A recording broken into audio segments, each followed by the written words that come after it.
Hello there, Beard here.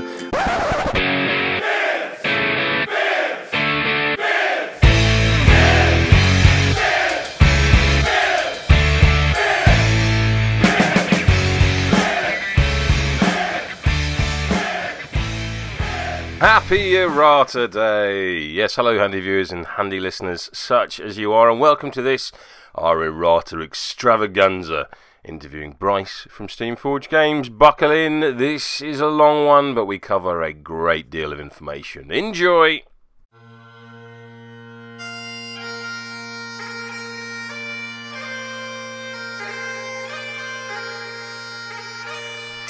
Good afternoon, good evening, handy viewers, such as you are. Welcome to this episode, which is sprung from the middle of the nowhere. I am joined by the latest Warhammer Underworld's Grand Clash champion. Hello, Bryce. Hello. How you doing, chap? You well? Yeah, pretty good. That was an interesting introduction. Fair enough. I always ask people when they've not been on the podcast before, just in case people don't know, what is it that you do at Steamforged? Play games of Warhammer Underworlds on my lunch break. The famous lunch spire. Yeah, lunch spire. So I'm a game developer. I was the lead developer on the Dark Souls card game, and I work largely on Guild Ball at the moment as well.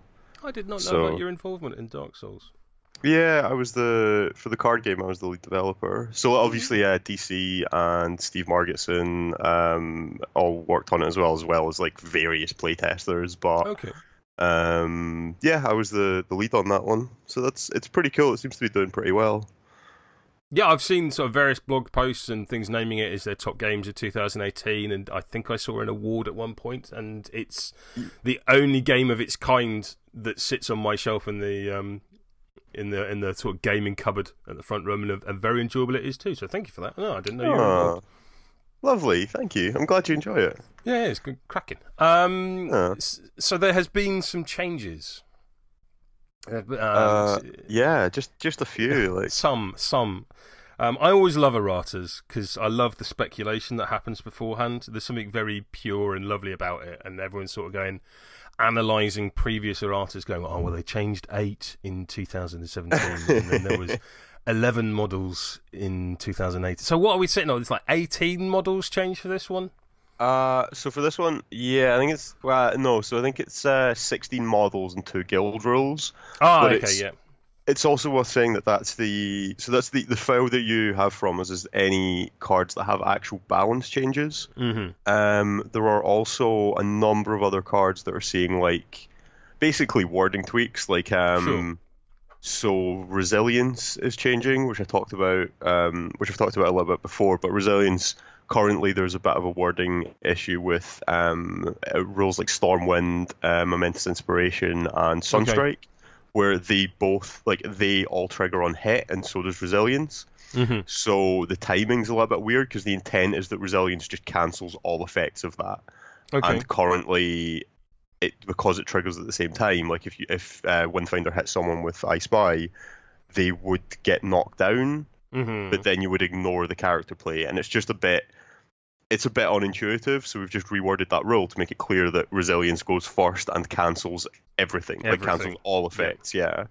But then presumably things like Fuse's character play, which doesn't pick a target, is still going to be getting around resilience, for want of a better expression. Yeah. Anything that doesn't target does not have any interaction with resilience. Basically, like it doesn't trigger it, so resilience will still be there if Fuse tries to make an attack. But it doesn't trigger it. Resilience doesn't stop it. There's just no interaction there whatsoever because it doesn't target. Yeah. But yeah, and there's a few other things. Like there's a few other kind of wording changes. A lot of which are based on rules queries that we get asked a lot. Which is nice. Yeah. Yeah, basically, it's if there's a rule that we keep getting asked a lot of questions about, chances are we should probably have a look at how that rule is worded. Yeah. And change it so that it's much more intuitive. And that's the kind of main one. And then we caught a couple of typos, like Veteran Velocity for some reason had an old version of Reanimate on her card. Oh, okay. Completely missed that. Yeah. It's like, yeah, the wording on her version of Reanimate is just slightly different to every other version of Reanimate. So just in the name of equality across all things and avoidance of all confusion, just make sure that everyone's got the same version. Yeah, it's exactly. It's like when Season 4 first came along, and I think there was that sort of unintended consequence of memory no longer spawning out of brain pan when the turn wrapped, sort of that sort of thing. Where is that the sort of thing where you're going back and sort of redress the wording? Although there'd be a ruling on the now defunct forums.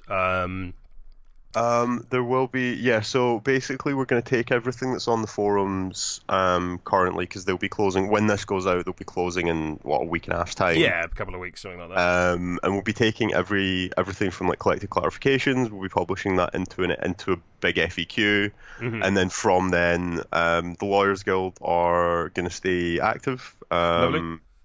So what we're going to do now is just, instead of the questions being public, people will send in the forms with questions from the website, and we'll look over them as we do now, and see if we need to, see if anything needs added to the FAQ. Because the thing is, actually, probably 70 to 80% of the stuff, maybe even more than that, of the stuff that we get asked on the rules forum is stuff that is already been answered if people would just 100%. check clarifications.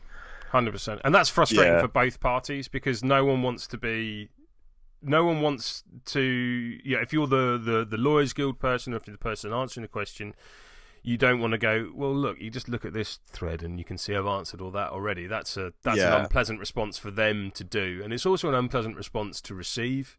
If someone goes, what's this? I've been looking and I can't find anything. And if 30 seconds time, one day just gives you a link and goes, let me Google that for you, effectively. That's not a pleasant experience for anyone involved. And I think having a consolidated FAQ, let's be honest, we don't all just play one game. That's a very familiar thing.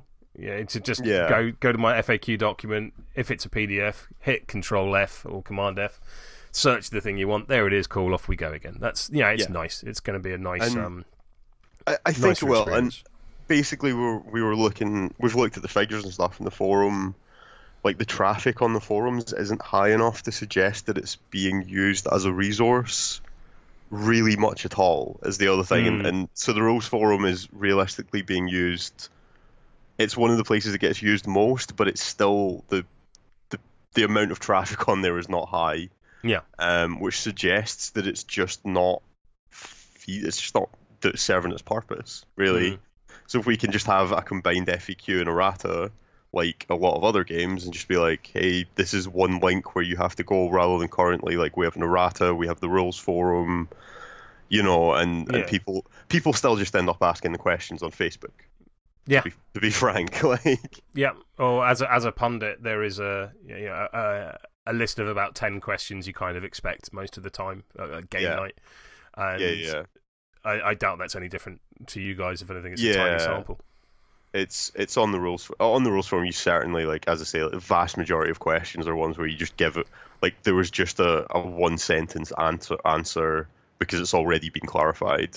The number of things we maybe get, maybe one question a week maximum that we need to actually discuss a bit more. Yeah. And of those, not even all of those would need to be an FAQ, if you get me.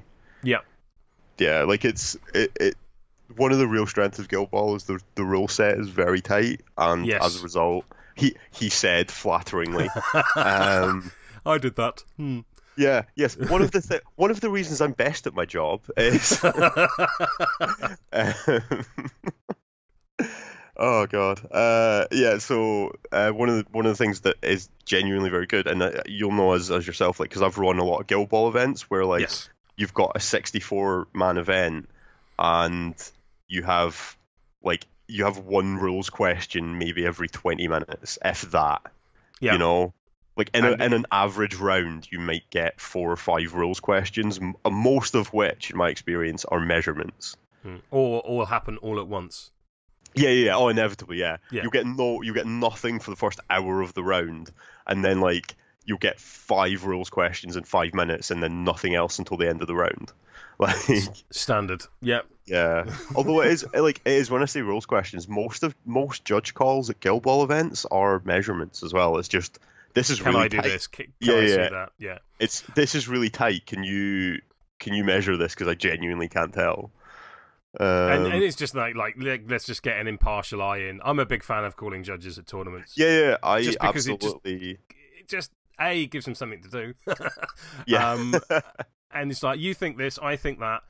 Rather than us falling out, rather than us tilting each other or anything like that, it's just get some impartial person to come in, have a look at it and go, no, it's this. And you go, cool, right, moving on. And you can just get on to having your game, which is why you're there in the first place. Yeah. Well, and because I think there's a difference in mindset there, because I've played other games where, like, particularly, I used to play, like, 40k when I was much, much younger. Mm-hmm.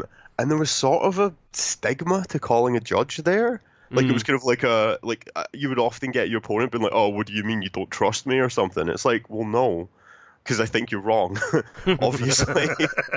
Otherwise, this conversation wouldn't have started. Yeah. And, like, like, we both have a different opinion on how this works. Yeah. The whole point of a judge is to solve the situation. I never saw why there should be any stigma there, because it's literally a stick your hand up. Is this how this works? Yes, done. Am I wrong? Yeah, exactly. Like, am I wrong? No, great. Cool. Or yes, great, fine. We can move on with the game, and it just stops you getting into like 10-minute arguments about how rules work, because that's what the hell's the point? What's the point in that? Who has fun there? I mean, isn't that your job? Well, I mean, yes, but not while I'm playing. Not while you're playing. Fair enough. No, I did once right around the start. I think it was right around the time the Lawyers Guild started up. So this is over like 3 years ago now. And I was like, I'd only been working as a contractor for SFG for about 3 months, and the Lawyers Guild was just started, and we were all like, we're writing season 2 actually, and I had someone in a tournament be like I was sitting at a table and like playing someone in a tournament was like, oh, is this how this works? And they were like, I'm just going to call a judge. And they were arguing about a ruling on the rules forum that I'd made, and I'm like, do I have to be the here? Don't make me say it. Don't make me say it. Like, that's me. I made that ruling. I know how this works. And it's just because you just don't want to be that guy, right? You don't want to be like, sorry, just to point out, I wrote the ruling that you're arguing about.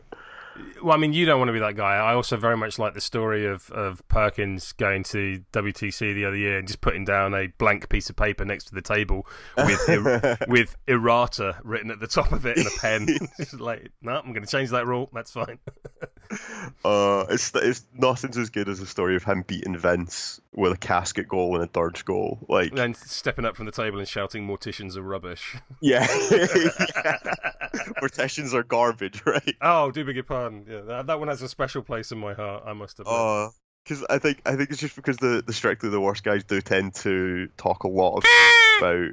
Oh, sorry, I shouldn't have sworn. Oh. There'll be a comedy like party squeaker at that point. Don't worry about it. Thank God. But yeah, because the strictly the worst guys have a tendency to kind of give a lot of rubbish to things that they think are bad, and they tend to, like, bless them. I actually really like them. Frankly, no, I get on really well with them. They speak frankly, I really like them, but they do tend to be a bit binary in their opinions. I mean, as someone from the north of England, although I don't sound like it, that's just conversation as far as I'm concerned. Yeah, you're like, either this is incredible or this is utter garbage, and you should feel bad for playing it. Yeah. And yeah, just the amount of trash they'd been talking about Marks. Perkins was really keen, and then especially like when they don't like playing the ball and they like killing the ball, and he wins by scoring 2 goals with casket and dirge, and you're just like, this is exceptional. Like, I'm pretty sure he did that deliberately. I'm pretty sure he could have won like in a more another way. Yeah, in a more statistically reasonable way. But he was like, no, I'm winning like this to prove my point. Yeah, it's like when when Connor and I convinced Panzer to come and join us in the world of Guild Ball. Panzer is a lifelong Liverpool Football Club fan, and he just went, right, what's the footballiest thing? Right. And we were like, fish. And he's like, cool, I'll play them. And Connor's like, well, I play fish. Because Panzer's like me, he doesn't like to play the things that other people are playing. And he's like, so cool, what's the he's got snowflake syndrome, yeah. Absolutely. And he's like, what's the footballiest thing that no one's playing? And we were like, and Seasoned Brisket had just come out. Uh-huh. And he's like, fine, that's what I'll start playing with. That's my faction now. She's my girl, and he's been playing. Although he's dabbled elsewhere, he's played a lot of Order before they were even a thing. And he went to his first tournament, and we were like, and he's like, oh, he's a bit nervous. He's like, oh, what's the Guild Ball community like? Well, I don't know. You've been to Malifaux tournaments. It's exactly the same. There's some lovely people. And he's like, all right, cool. He goes to his first tournament, and I forget the chap's name, which is probably a good thing because I'd just hideously embarrass him now if that was the case. And then that sort of 20-minute, half an hour period before round one, and the fella spends the entire half an hour period telling him why Seasoned Brisket is terrible and why Panzer bringing her as a new player is a terrible, terrible choice, and he should feel bad. Right. And Ben now wouldn't do that, but at the time, as he was new in the scene, was being polite and just kind of listening and doing this. And they draw each other first round, and Ben thrashes him 12-0 with 3 Brisket goals by second activation of turn 2. And it was absolutely glorious. So yeah, I'm that's wonderful. Big fan of those moments. Moments. Errata then.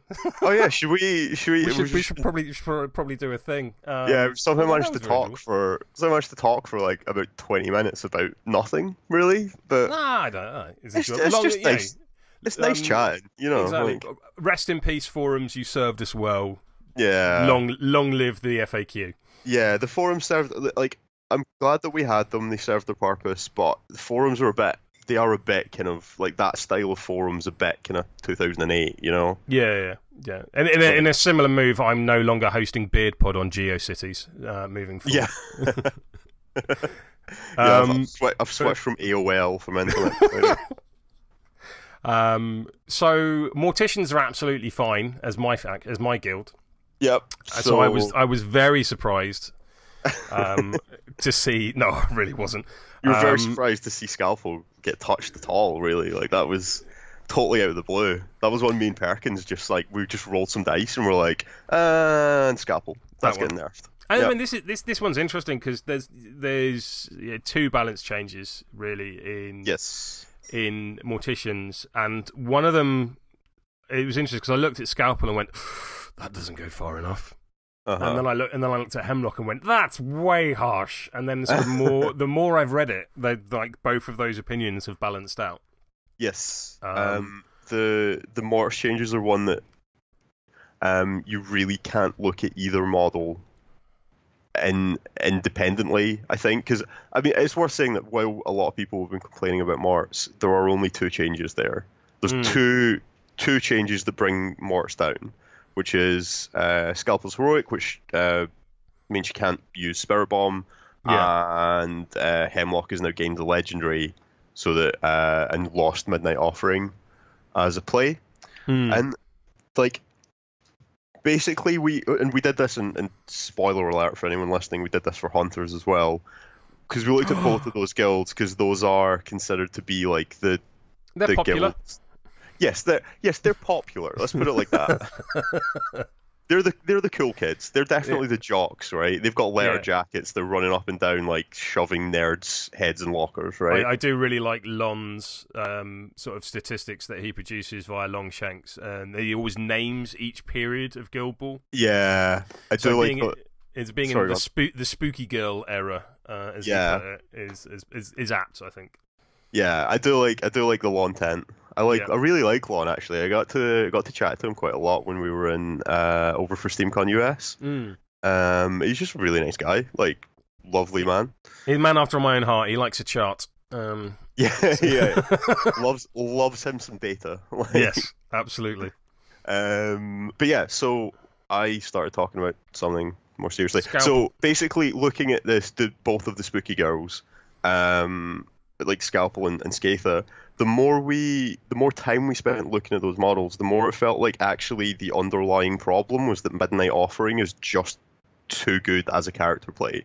It just kind of created a new standoff, It was uninteractivity version 2.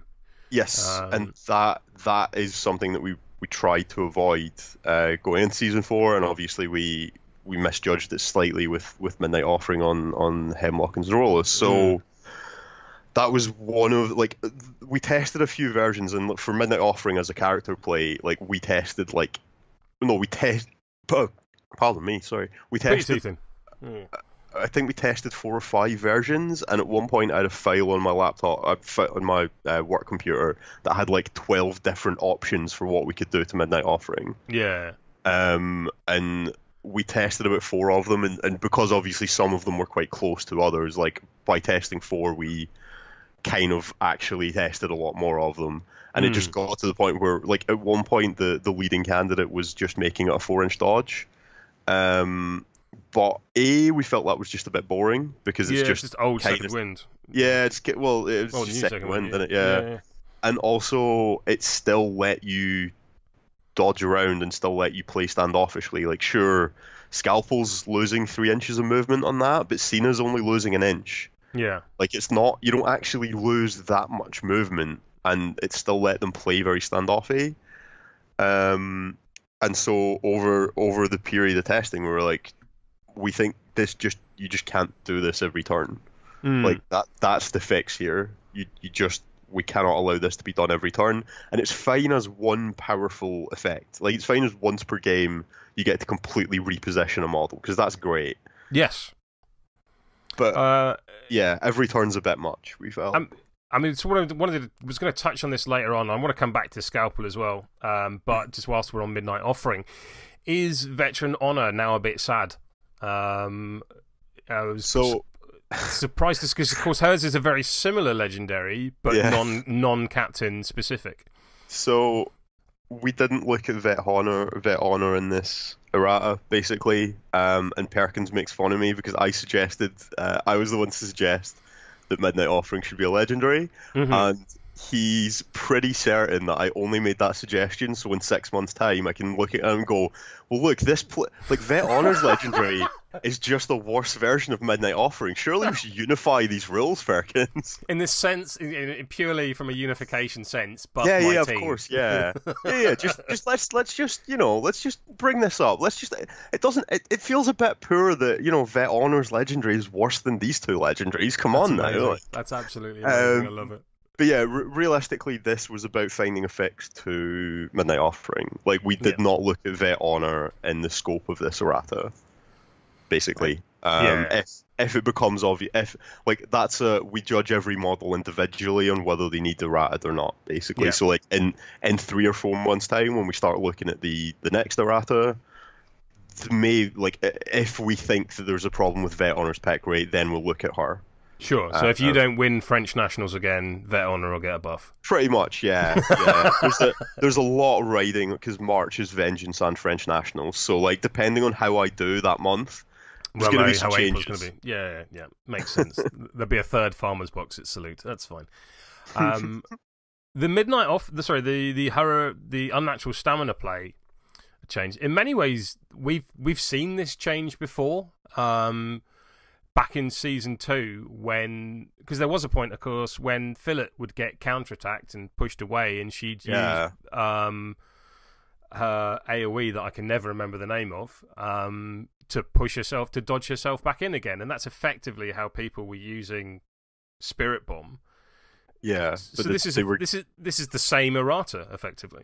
Sort of, yeah. The difference being that they get to. Previously, you got to Spirit Bomb back in for free, effectively, for 1 momentum, whereas now you have to pay 2 influence for it, and that's actually quite a considerable nerf to how much damage Scalpel can do. And just opportunity cost as well. And opportunity cost. Yeah. It means you have to, like, it means she can no longer safely go into any model that has a double disengage lowdown. Like, she has to pick her targets much more. Like, it's a much bigger change than it looks like, because she has to pick her targets much more carefully, and she has to think, like, she has to play much more like a Scalpel. She has to go in and pick the exact right moment and exact place to strike. Yeah. And it also benefits her to bring models that can knock people down reliably, because then like she doesn't have to worry about the counter.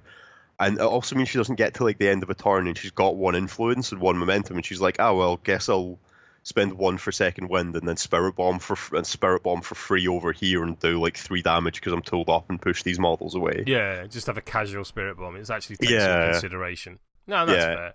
It all just like we talked about going further on her, and we tested going further on her, but we felt that this change in combo with the Midnight Offering change was far enough, especially because I think it's fair to say over this errata the nerfs have been applied with a slightly with a light hand. I think. Yes. We've tried not to go too far because we don't want to kill any models. We just want to make we just kind of want to bring down the top end, and what is much more fun from our point of view is bringing up the bottom end, and that's why this is mostly buffs, this errata, and that is the what we will try and aim to do going forward is buff rather than nerf. But obviously, like if something needs nerfed, something needs nerfed, right? Like that's not going to stop us at the end of the day. No, that's fair. That's fair. I think that's it for Morticians. Oh well, no, Pelage got a little love. That was nice to see. Because I play a lot of Morticians and I play a lot of Rats, and she doesn't get taken in either. And I imagine that is not a unique experience amongst other Morticians and rat catchers coaches, and I imagine that's wholly the reason behind her getting a little bump up. Yeah, essentially, yeah. Like this is one where we wanted to bring her pick rate up. So we basically just made her damage considerably better, and particularly the big one is moving the 2 momentous down to column 2. Yes. Because that is just a very good result now. Like against male models, it's effectively 3 momentous on column 2. Yeah. Which is pretty sweet. And the other thing is going up to 12 HP was because empathy is good. Obviously, playbook damage results don't generate MP. It's a very strong ability. But with 10 health, she would often just get killed in like 2 or 3 swings, and you're kind of like, okay, like they don't get momentum for that, but like they still got 2 VPs. I've sort of said all along with empathy, not that I'm down on empathy. I think it's a fantastic skill. It is still situational. You know, if it's not giving away momentum only matters if you were going to gain a momentum, if that makes sense. I had a game recently against a local farmers player. Grange had knocked down Pelage, and Plowman went in and was just, non-momentous 2, non-momentous 2, non-momentous 2, like quite happily swinging away at the girl on the floor. Bad farmers. They are awful. Well, no, Dom Westerland likes them. They're very wholesome. Yes. And now we've sent our boy Donny up to you now. Congratulations to him. Yeah, well done on him. I'm looking forward to working with him. Like, I'm looking forward to beekeepers. No, we'll see. We'll see. Yeah, exactly. You have not heard it here first. And not just like that non-momentous 2 on 2, which effectively with her killer male and tooled up can quite happily be a 4. It is a momentous 2 on 2. Yeah, that's what I mean. I mean, not just that, but also just sticking a non-momentous 4 at the end of her book. Is very, very nice. It just makes her attacks feel that bit more impactful and gives you more of a reason to give her influence. Yeah, I mean, she's lost the double push. I don't think I ever took it. Yes, that's why she lost it. Yeah, exactly. Yeah. It should be interesting because right from the very beginning, it sort of said, in making a 12 now is incredibly difficult, and Pelage's name was the first one to be dropped from the team sheet for me, and I know for a number of other Morticians. I don't know if that will be the case anymore, and that's always interesting. Always interesting. I mean, ideally, people should be looking at the 12 and thinking they have no idea what 12 they want. Oh mate, I'm looking at the guilds and I've got no idea what I'm going to play, let alone the models in them. That's cool. That's what I like to hear. Yeah, I think Perkins judges how effective a rewrite has been by how much anxiety and stress it causes me in my indecision to choose a guild. I'm not saying that's true, but I'm not saying it's not true either. Hunters then. Hunters. So the next, we're start going through the nerfs first, I guess, here, because they're all at the top of the document. And no, then... we're going through the guilds that I play in. yeah, okay, all right, okay. And then we won't bother talking about anyone else. Exactly. But you play all of the guilds though. That is true. That is true. Apart from Order. Order, I've still never played a game with Brisket. So we're just not going to talk about that part because that's pretty exciting part of this. It's pretty cool. It is pretty cool. I will be honest. So it might, just purely on coolness, it'll get talked about. Yeah. So Hunters again, I think the nerfs have been perhaps less severe than people were thinking. Yeah. The biggest one again is that Midnight Offering is now legendary on Zorola. But unlike Hemlock, we did bring Zorola up in a couple of other ways. Like, we buffed their playbook a little bit. Well, you say that. There's one change to Zorola's playbook. With Steeljaw, the first thing I do when I play Hunters is I go through every single card and go, where are my pushes? Because I love traps. So Steeljaw is an immense source of excitement for me. Yeah, so you're real keen on Steeljaw. Like... I'm real keen on Steeljaw because I like anything that goes sideways at people, and she sort of really nicely fulfills that role for me. So Vet Hearn will be seeing a lot of time with Steeljaw for me because that momentous push on 1. Just anyone with access to pushes. Immediately is in for consideration with Steeljaw. So Zorola losing that momentous push on 2 and it becoming the non-momentous double dodge, fantastic for counterattacks, but does take it's. I wouldn't call it a buff. I wouldn't call it a nerf. It's just kind of a sideways redesign for me on that one.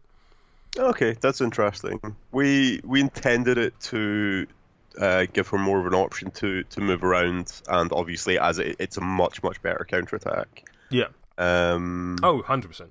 I guess like how often, from our point of view, like no one ever really used the push. Like I've yet to see anyone select that playbook result. But then she didn't put down traps before. Yeah, that's true. That's very true. Well. It's all right. It's all right. She's gone up to Momentous 2 on 3. Yeah, no. Momentous 2 on 3 is fantastic. I love Zorola as a whole. I love the squaddy model. I love the rookie model and the rookie cards. Big fan of her. And it's going to be interesting to see how, like, because she was an auto include. I think it's fair to say. Yes. Up to this point, and that's a status that and I'm sure you have a similar opinion, that you should never have an auto include or an auto bench. Like everything should be viable. Everything should be viable. Situational. Yeah, even if there's only one matchup in the game where that model is incredible, that's still, like, we're still broadly okay if that's the case. But I was talking, like, we never want models to be auto-closed. Like, I was talking to, I think it was Andrew on Singled Out, round about the time Season 4 came out. And he was like, "You've killed Brick. He's garbage now." And I was like, "Did you ever play a game in Season 3 without Brick?" And he's like, "No." And I'm like, "Well, there you go then." Like, yeah, Brick's tired. Brick needs a rest. He's had a hard season. He's in every single Mason game for the entirety of this season. He's gone off to see the Apothecaries Guild. Whether or not he'll come back, only Sherwin will decide. Who knows? Like, anything could happen. Like, So yeah, entirely understandable changes on Zorola. Interesting going forward, but yeah, I get why. Equally, Chaska going from having that momentous double push on 1, moving that up to the second column makes perfect sense. Momentous double push on 1 that's a hell of a result. It's exceptional. It was too good a counterattack for him. We just didn't like. Having a double disengage on column 1 is like should be a real big deal, and we didn't feel Chaska deserved it. Basically, no, fair enough. So knocking it up to column 2 just makes his counterattack that bit more unreliable, which it should be. equally, Boombox sort of going to a halfway house between Season 3 and Season 4 makes perfect sense. Yep. Just dropping the damage down on it. Like, it was just doing too much damage previously. Yeah. It's still a cost 3 character play, which I think is the important thing about it that makes it so reliable now. Yes. And, like, reliably pushing an enemy model 4 inches away, and if you put your trap down, you're doing 5 damage and snared. Like, and because you get to use, if you Blessing of the Sunfather them, you're still getting to use Boombox without spending influence. Yeah. So there's still...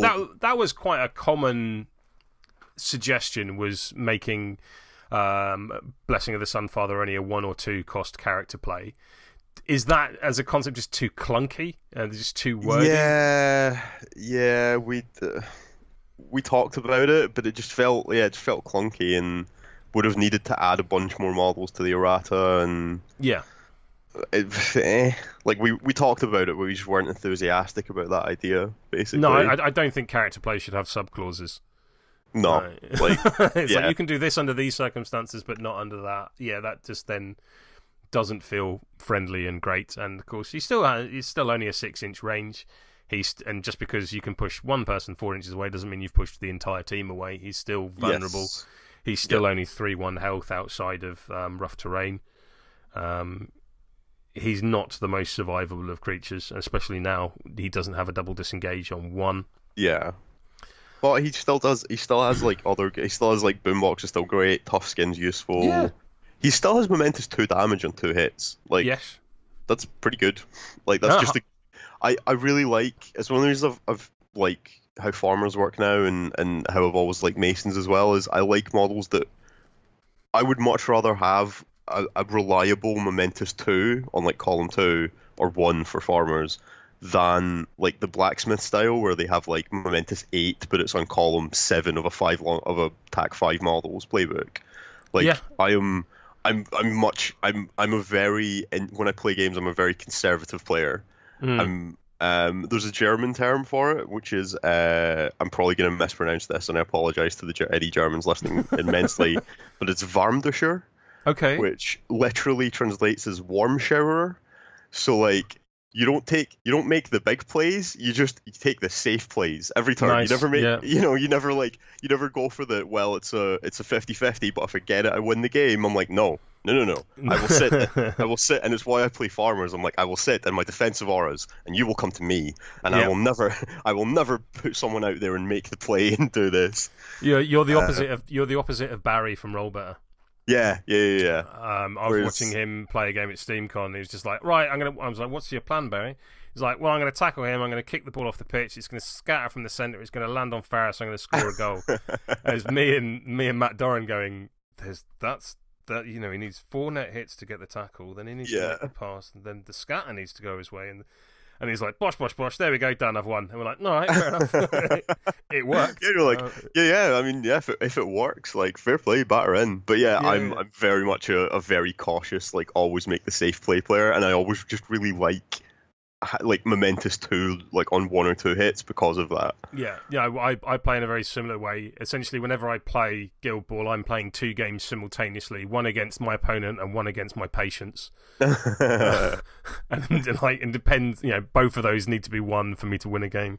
No, my patience is not a problem. Like, with farmers and whenever I play Masons, I'm like, I'm just going to get comfy in my seat and see if my opponent can stay focused for an hour and a half.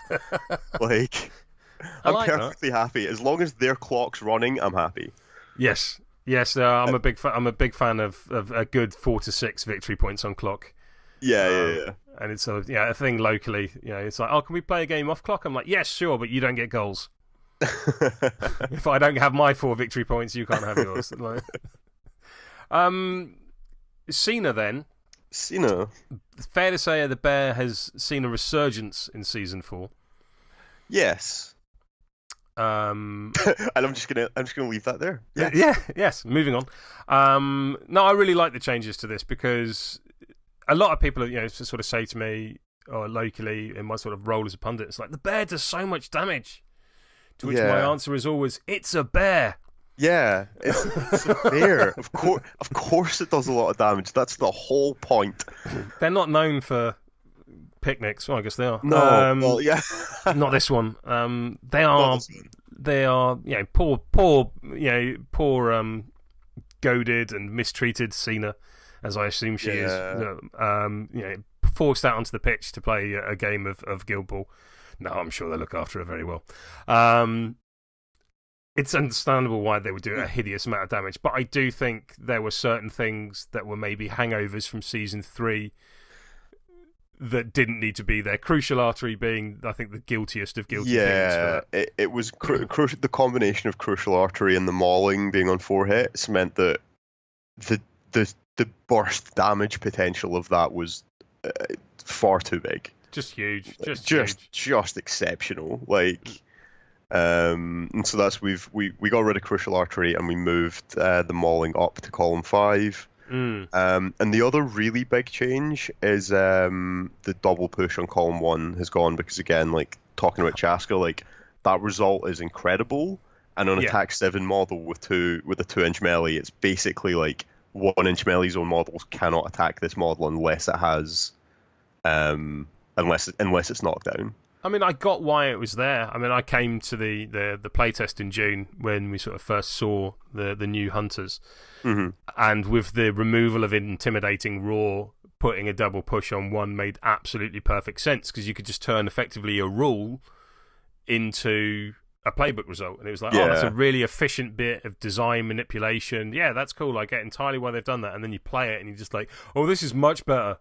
I think unfortunately that was a bit of an unintended consequence, is that it gives Cena just an incredible counterattack. Yeah. And that wasn't like, so now Cena's counterattack's actually pretty bad. Like she doesn't have she has a 4-inch push, but on 5 hits now. So realistically you can pretty safely just attack the bear, which is fine, because like in its activation it still rips your head off. Yes, as it should. It can still get 3 influence, and it has isolated target, and one of the key things, because I know a lot of people wanted the damage to drop, and we didn't want to touch the playbook, because that is such a beautiful playbook. It is like nice. The 1, 2, 3, 4, 5, 6. Like, oh, that's just gorgeous. Like, perfect. Yeah. From a dev perspective, that's just gorgeous, and absolute money. Yeah, we didn't want to touch that at all, so that's why it was Crucial Artery was where we brought the damage down there. I think that's fair, especially as you say with the mauling. It just meant that not only her burst damage but also her splash damage as well was just ferocious. Which plus, I mean, that tackle on 4 is going to do work. Yeah, for sure. Yeah, if you want to go for a goal scoring bear, it is now is a better time than ever. There is nothing more satisfying than winning a game with a Cena goal, I have to say. I once lost a game in Season 3 to someone scoring a goal with Boar, and I was like, what have I done? I've done local league where a fella got a goal with Brick. What is he doing there? What is he? I think that's why he's no longer on the pitch. It's just nosebleeds. It's chronic nosebleeds. He got a goal and he's like, I'm Flint. Yeah, he's doing a lap around the pitch, like, and he's still doing it. He's still going. Makes sense. Like, to talk briefly about Stave. Yeah, and sort of jump across into Brewers now. I think. Actually, no.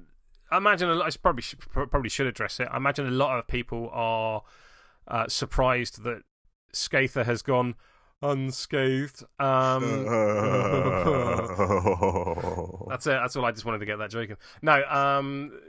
Is that because you more see her as a force multiplier captain, and by lowering her force, she and herself is impacted? Yeah, that one was like, Skather was the model that we talked about most that didn't make it onto the errata. Like we talked about Skather so much in terms of whether she actually needed to be brought down, but the eventual consensus among the playtesters and ourselves was that the problem isn't so much Skather as it is her supporting cast. Yeah. And particularly, again, the Lost in Midnight offering is very big for her, much like Scalpel. And that's why we felt bringing down the team around her overall brought her down as well, because the problem is that currently she can very reliably get 2 goals, while the team will get 2 takeouts. Happily gets 2 takeouts, yeah. And now that team, like, the damage potential's come down on both Cena and Chaska, and the supportive aspect of the role is no longer as good. So we've just nudged the whole thing down. Like, yep. Skatha, we reckon that the issues with that team being above the curve have been resolved. Obviously, like, we're still looking at the game. Like, maybe in 4 months' time, look at it and go, this didn't quite have the effect that we wanted to. Yeah, there's no point there's no point nerfing everything to the ground and making something unplayable. Yes, that's the key thing. Is we didn't. Yeah, we just wanted this to be.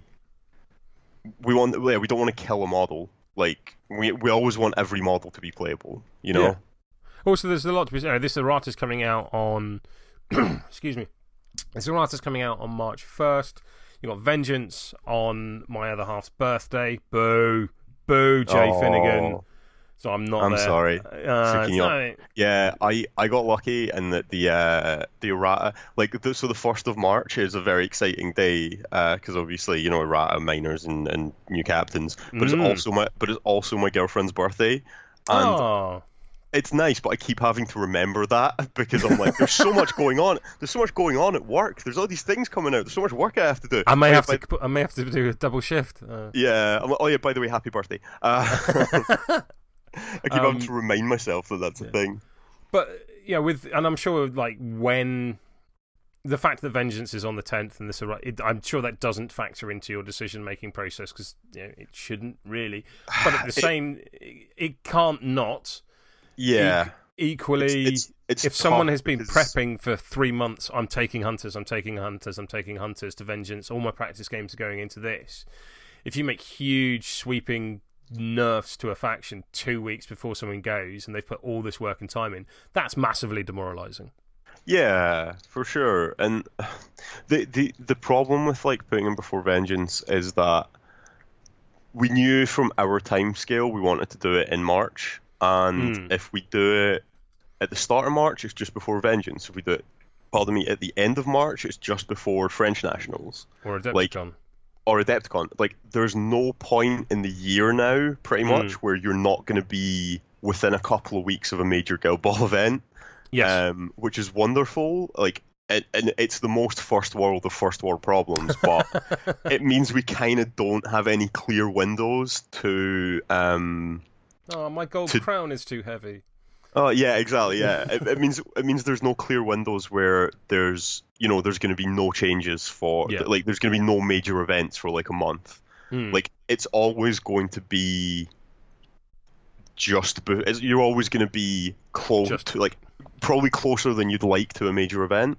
Yeah. And given that our options were really drop it before Vengeance, drop it immediately after Vengeance, drop it, like, because we did think about it, because we don't, obviously, as you say, like, we don't want to mess up someone's tournament prep. It's the other reason is why we have hinted that there's an errata coming in March, but that's why we've already kind of signaled that there's an errata coming, just to sort of try and give people a bit of a heads up that there is changes coming in March.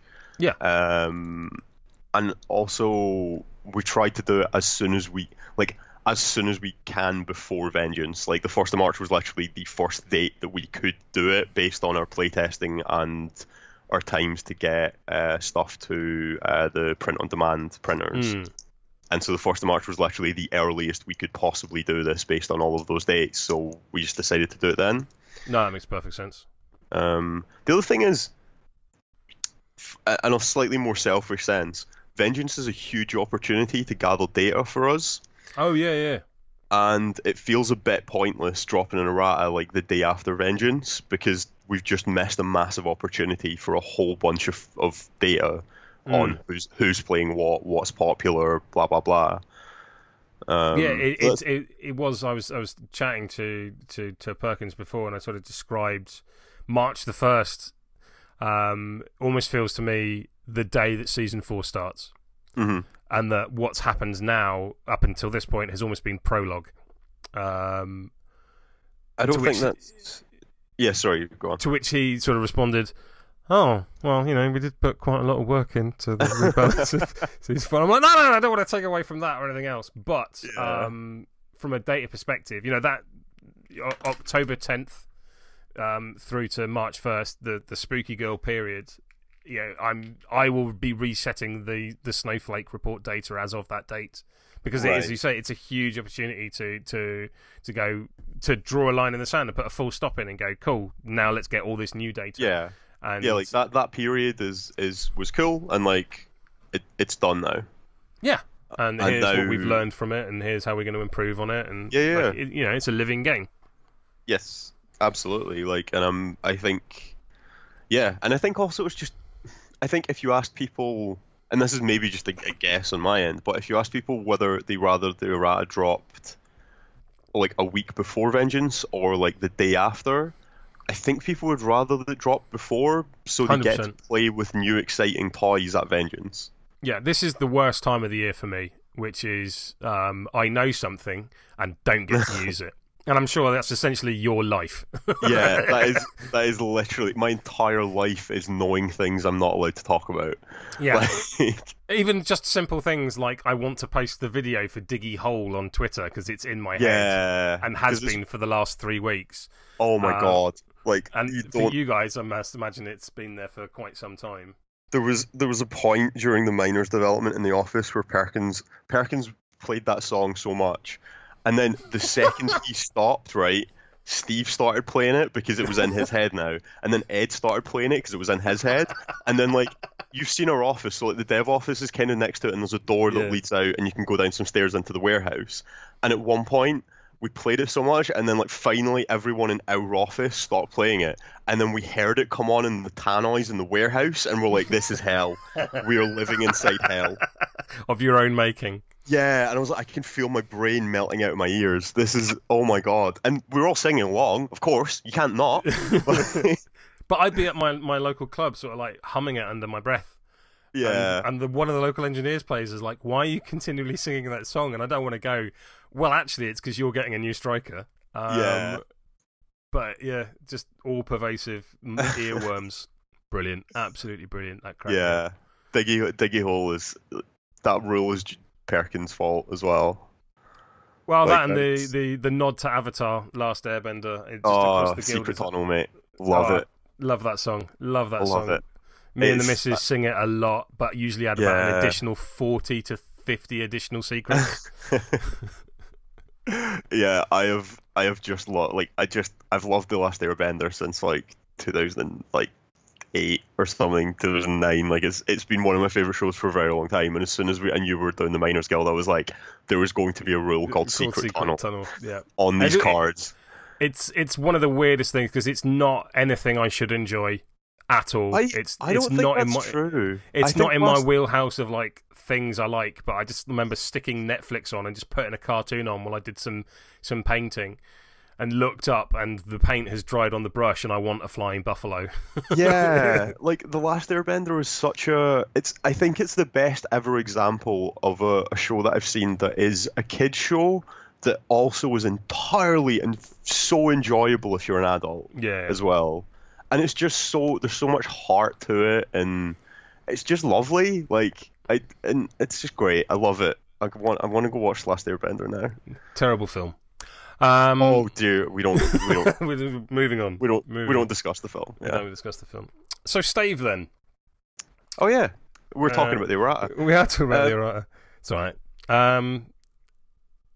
Lots of changes, lots and lots of changes to Stave. This is we're going to make this model playable if it kills us. It's such a cool model. It's almost like it is an iconic Guild Ball model. Like, even if you could look at the poster for where Guild Ball was played at the Las Vegas Open this year was a giant poster of Stave. Yeah, and I think that says everything. Right? Yeah, he is a very, very cool character and cool model. And he's alive, which, you know, the Brewers... And he's alive, which, and Brewers is genuinely it's genuinely exciting in Brewers that the character is still alive in the fluff, because there's only like what 6 Brewers or something. There's not a lot of them. There's not a lot. Yeah, they had a bit of they need a bit of by recruitment default drive. Yeah. Well, like, it's a bit Highlander. That's the only thing I can assume is other characters have died, so he's gained that. Stave is secretly killing off all of the other Brewer to absorb their power. You notice every single time he comes to the pitch, Tapper's like, is that barrel just getting bigger? With he's just filling it with the souls of the dead brewers, like. Are you wearing scum as a hat? Yes. That's a very nice beret. It's a lovely tabby colour. But yeah, so we've buffed him quite considerably because we know we want to keep the weakness of this model, which is the Def 2. The 2-1, yeah. The 2-1. But as a result, we've buffed him elsewhere. Like the 2-3 influence is, I think, the biggest one. Yeah. That people keep asking for. And then Lob Barrel, obviously going up to 3-inch push rather than 2-inch push. And he's a bit faster, which helps him make more use of battering ram. And his playbook does more damage. So because he can only take 3 influence. And the thing is, he's kind of fighting for a spot against like a lot of good models in Brewers now. Like Brewers have a lot of good squaddies. And he's fighting for a space, and so he needs to be able to, as a backup at least, walk in and do a bit of damage. Yes, I think that's important for sort of any Brewers model. Is if a brawl forms, they can get stuck in and do something effective. Yeah, and I think it's odd actually that him being tax 6 is actually sort of a disadvantage in Brewers, because of the way their damage works, you want as short a playbook as possible. Yeah. Because they get so many tack buffs from like ganging up and commanding aura, and Quaff can give out a not bag of quaffers, pick me up, whatever it's called now. Yep. Yeah. There's a whole bunch of stuff that like they get so many tack buffs that you actually weirdly want to be slightly lower tack with and as a result with a shorter playbook. And that is in some ways in Brewers particularly, weirdly being tack 6 is a disadvantage almost. Weirdly, but it's almost like the playbook length is a more important statistic than the tack. Is kind of how I'd put it. I think I think that's putting it in a much more eloquent way than I just did. You're welcome. Dabs in beard. It's like memory. Memory for me is a very similar model, who now gloriously is tack 7. Thank you, Morn. Oh yeah. Oh wow, you're using that in memory. Cool. Memory is my favourite thing in the world. And everyone hates the puppet locally. But now they will get 2 VP for killing it. So. Well, yeah, because you obviously trigger Grave Candle, right? Every time. That's every single time. Yeah. Every single. No. I've not put. Yeah, but no. The happiness, without going into too much detail, the happiness of a tack 7 casket, tack 7 memory, tack 8 ghast. Tack 8 gas, tack 8 graves, like it's because like a lot of Mortician playbooks are at that point where all of the results they really want are on like one column higher than they can reliably get with their current tack. Yeah. So they need a little bit of a buff to get there, and so that +2 tack from Morn just tips them up to that point where they start kind of much more reliably hitting that result they want. Yeah. Two uses of singled out in the faction and a +2 tack buff. Lovely. Yeah. Pretty good, eh? I'm so happy. Everyone else is really not. I love how you started talking about Brewers, and like within minutes we're like swiveled back around to Morticians again. Yeah, we have an expression locally known as the Rooney minute, which is how long it takes Colin to talk about fish. And for me, it's memory. Just everything comes back to memory. I love that puppet so much. All roads of discussion lead to Morticians. It is the way that Obulus wills it. Yeah, the way it's dead will never die. Also, confidence aura. So Stave is good now. I think it's fair to say. Stave. I think I look forward to seeing Stave on the pitch. He is an absolute. Is iconoclast the right word? I'm going to use it anyway. Sounds good. Iconoclast is class of spaceship in Battlefleet Gothic. I take your word for it. Sci-fi, not my thing.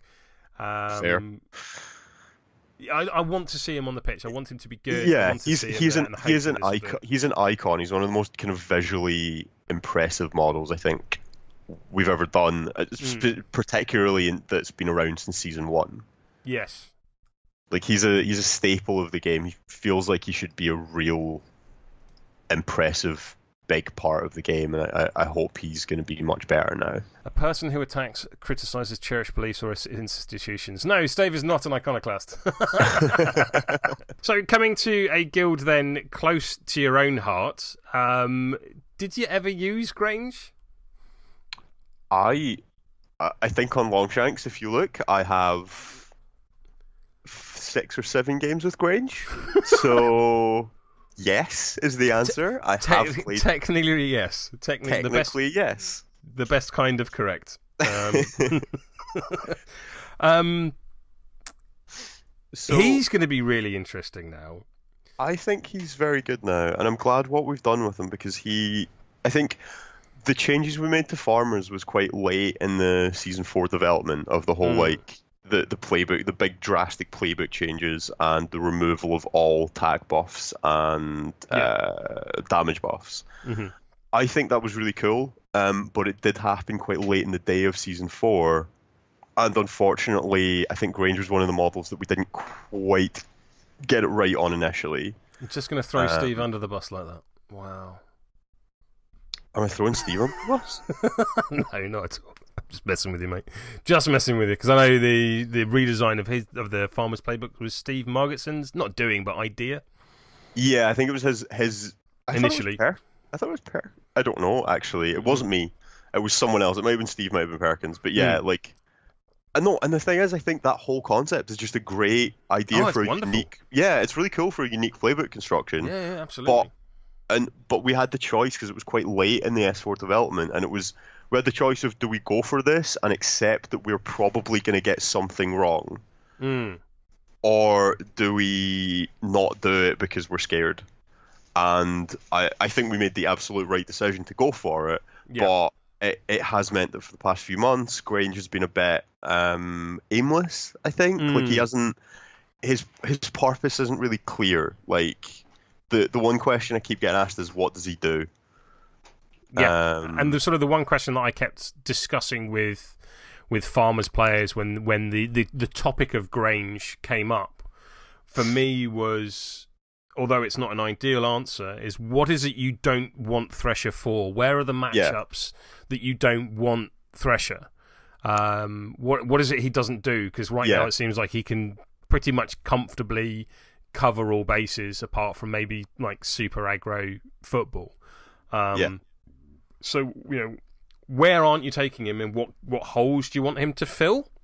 Yes. And no one could really give me a satisfactory answer to that. And I thought at the time that was because everything was fine. I was like, well, see, that you don't know. You don't know what you want. You don't know where you don't need him. Mm-hmm. But more and more recently, that's become a thing of, no, he, like you say, he's a bit... What's he for? What's he meant to do? Yeah. And I think now he very much has this... I'm going to sit in the middle of the pitch, and then I've got 3 people on my team with 10-inch kicks. Yes. And he is very much like... It defines his role much more in terms of he sits and he wants to sit pretty much in the exact middle of the pitch, right? Yeah.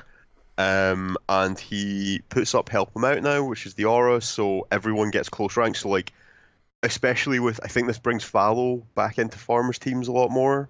Mm-hmm. And with Fallow and with Tater and Windle, like...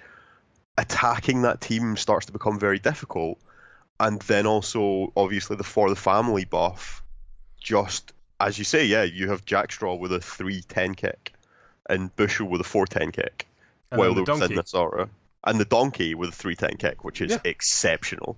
That's hilarious. Yeah, Buckwheat has always been a favourite. Yeah, and he turns on a little bit more of the farmers' footballing game that Thresher can do a bit personally, but and otherwise doesn't buff in the slightest. Mm-hmm. And now, Grange... Like, don't get me wrong, farmers still are not a team that is great at handling the ball, right? Like, they're not good at retrieving a loose ball. Like, they're not great generally, like, at kicking outside of that 4-inch aura. But they are better now, and I think that aura. But I think it's a really nice kind of reflection of the fluff as well. Yeah, this is a brand new team. The concept, the idea of you and two mates holding someone down and giving them a good shoe-in probably doesn't need a lot of tactical explanation from the First Lady of Football there. Yeah, but if you see them gradually getting better at football, there's almost like character development there of the guild as a whole. Yeah, like, because they are now farmers in Season 4 in general, actually, I find, tend to actually score some goals. Yeah. In a way that you just didn't in Season 3. Like, I had so many games in Season 3 end with 6 takeouts. Yep. And now I find when I'm playing farmers in Season 4, I tend to get at least 1 goal. Like, sometimes 2 if the option's there. Like, it's those games where you're like, Jackstraw and the Donkey both scored a goal this game. Yeah. I mean, frequently, I took Farmers to Vengeance last year. Narrowly missed out on Best Farmer. Not that I'm bitter about it or bring it up at every opportunity. And I regularly 2-2. I regularly won 2-2 throughout that thing with Buckwheat and Thresher getting me goals. But I suspect that was more surprise than anything else. That was something back in Season 3 I don't think anyone would have seen coming. Yeah, exactly. It's just the surprise. I think it was at the time 22-inch goal threat that Buckwheat and Veteran Honor combined to do that. With no influence required. That I lament the loss of that. That always took people by surprise. That one did. Hey, what? They're like, sorry, I beg your pardon, and you're like, okay, Donkey's gonna go here and score, and you're like, you're holding your hand out, and they're like, wait, what? And they're like, yeah, sorry, can you just run me through that? Like.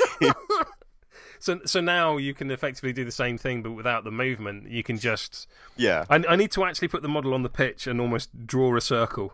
Yeah. Great. Like, this trait is one where you need to play with it, or not even play with it, just physically get a pitch out and put the model on the pitch and see where the aura reaches from various points. That's kind of what I use Vassal for, is just put all these auras up and like, oh god, that covers half the pitch.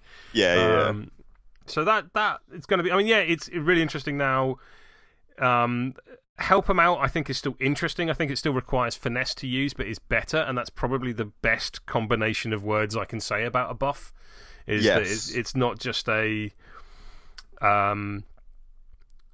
it's not like Honest Labour, where it was Grange went forward, knocked someone over, put up Honest Labour. That's probably a good turn. Like, I'm not necessarily Constitution on himself as well. Yeah, I'm probably not going to use help him out every single turn, but on turns where it is up and it's useful, if that makes sense. Yeah, definitely. A captain that generates 4 harvest markers once per game. Lol. That's pretty good. that's very fun. Yeah, we just felt that his planting ability with like Planting Master, like out of the former planting season, just felt a bit underwhelming.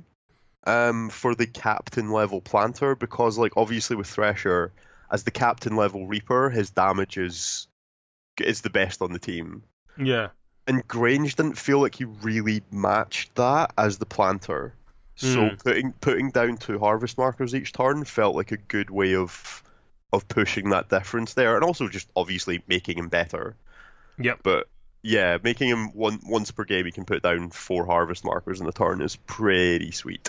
Yeah, I think his biggest change though is the momentous push on 2.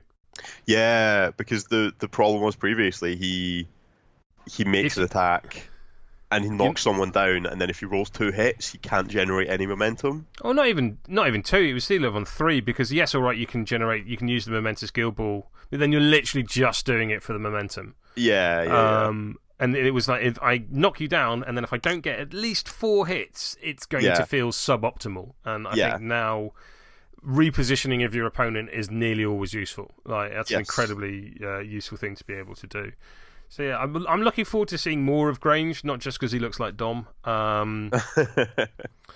So Thresher, did you just feel left out? So Thresher got to give Daddy something. It was too. I mean, maybe if I keep giving him buffs, maybe one day he'll love me, you know. Oh!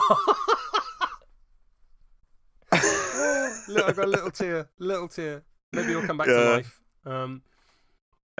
No, so basically it was two reasons. So one is that after looking at the Grange buffs, because I know Thresher has been the kind of default choice for Farmers players for the past few months, but looking at the Grange buffs, like Grange brings double the amount of influence now, effectively, that Thresher does. Okay, yeah. And obviously he has a lot of support. Like, he brings double the amount of influence on one turn. He brings 8 influence, while Thresher brings 3. Yeah. And if he's got Plowman near him, you know, he puts down your maximum complement of harvest markers down in one fell swoop. Yeah, in one activation, if you want it, yeah. Which is obviously exceptional. His team support is much better. Like, help him out for family pushes the footballing game that Thresher previously had sort of pushed by virtue of having an 8-inch kick and an 8-inch sprint. And so, like, we were worried. To an extent, we were worried that Grange was going to become the default captain, but also as a meta call, going forward from March 1st. The game is going to be pretty full of fast goal-scoring teams. Yeah. So, like, navigators. So, like, miners, fish, miners, fish, order, all of which are seeing buffs. Even falconers now can actually play much more of a football game, which obviously we'll get to in a bit. And a lot of how farmers can deal with that in two ways. They can either try and get the Grange prison up and put the ball in there and force people to come for them, or they need to be able to reach out and touch them with Thresher is the model that they generally do that with. So bringing the 3 damage down one column but leaving it still non-momentous, we felt was a good way of and like giving him, you know, just tweak him a little bit, making the 3 damage slightly more accessible, and give him a 3 damage knockdown on column 5. It just sort of lets him reach out and catch those teams that he needs to be able to catch. And I think in any other guild this might have been a little bit egregious, but considering they have no damage buffs whatsoever across the board, I think you have to remember that sort of design space that the guild as a whole is in. Yeah, that's the kind of key thing with Thresher is that his playbook, like he's tax 7, but he didn't get 3 damage till column 4, which, considering he's supposed to be the Reaper captain and his damage is supposed to be high, felt very limiting. And also his playbook scaled like Farmer's playbook damage isn't supposed to scale well, but his playbook damage was pretty awful. It was 2 on 1, and then 3 on 4, and then 4 on 6. It was reliable. It was reliable. You always hit 2. It was a smooth curve. Yeah, because what you really want from your like Ox, Hammer, Fillet, like your big damagey captain, is to reliably do 10 damage in one activation, right? That's really impressive, right?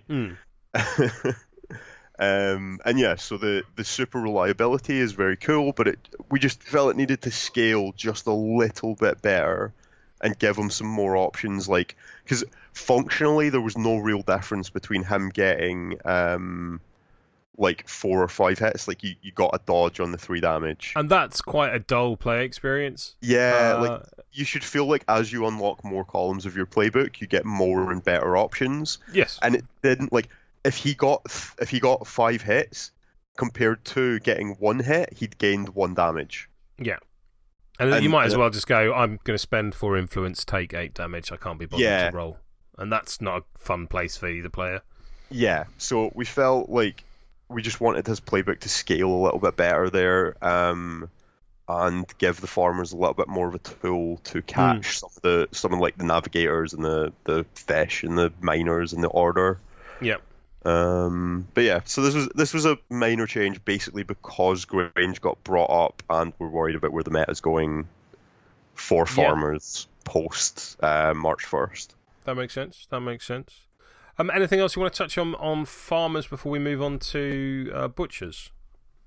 No, I think we're good on farmers. Generally, I'm hopeful that the captain pick rate is going to be pretty solid. Level off a bit. Yeah, I hope it'll level off a bit. I think Grange has some really cool options now. I look forward to those sort of howitzer style goals Just the halfway line screening rooms. Yeah. Just banging it in from miles away. But it's like when you watch football on the telly. No one wants to watch a little tap in from 3 inches away. I want to see, some fella just hoof it. Yeah. But also, like, that's very dependent on Grange being able to stand in the middle of the pitch. Like, if you're playing against someone that can stop that and stop him being quite so far up or disrupt his positioning, that's very, like, it looks very, very strong on paper. And it is like if you can make it work, but it's disruptible. It's not that there aren't counters. Yes.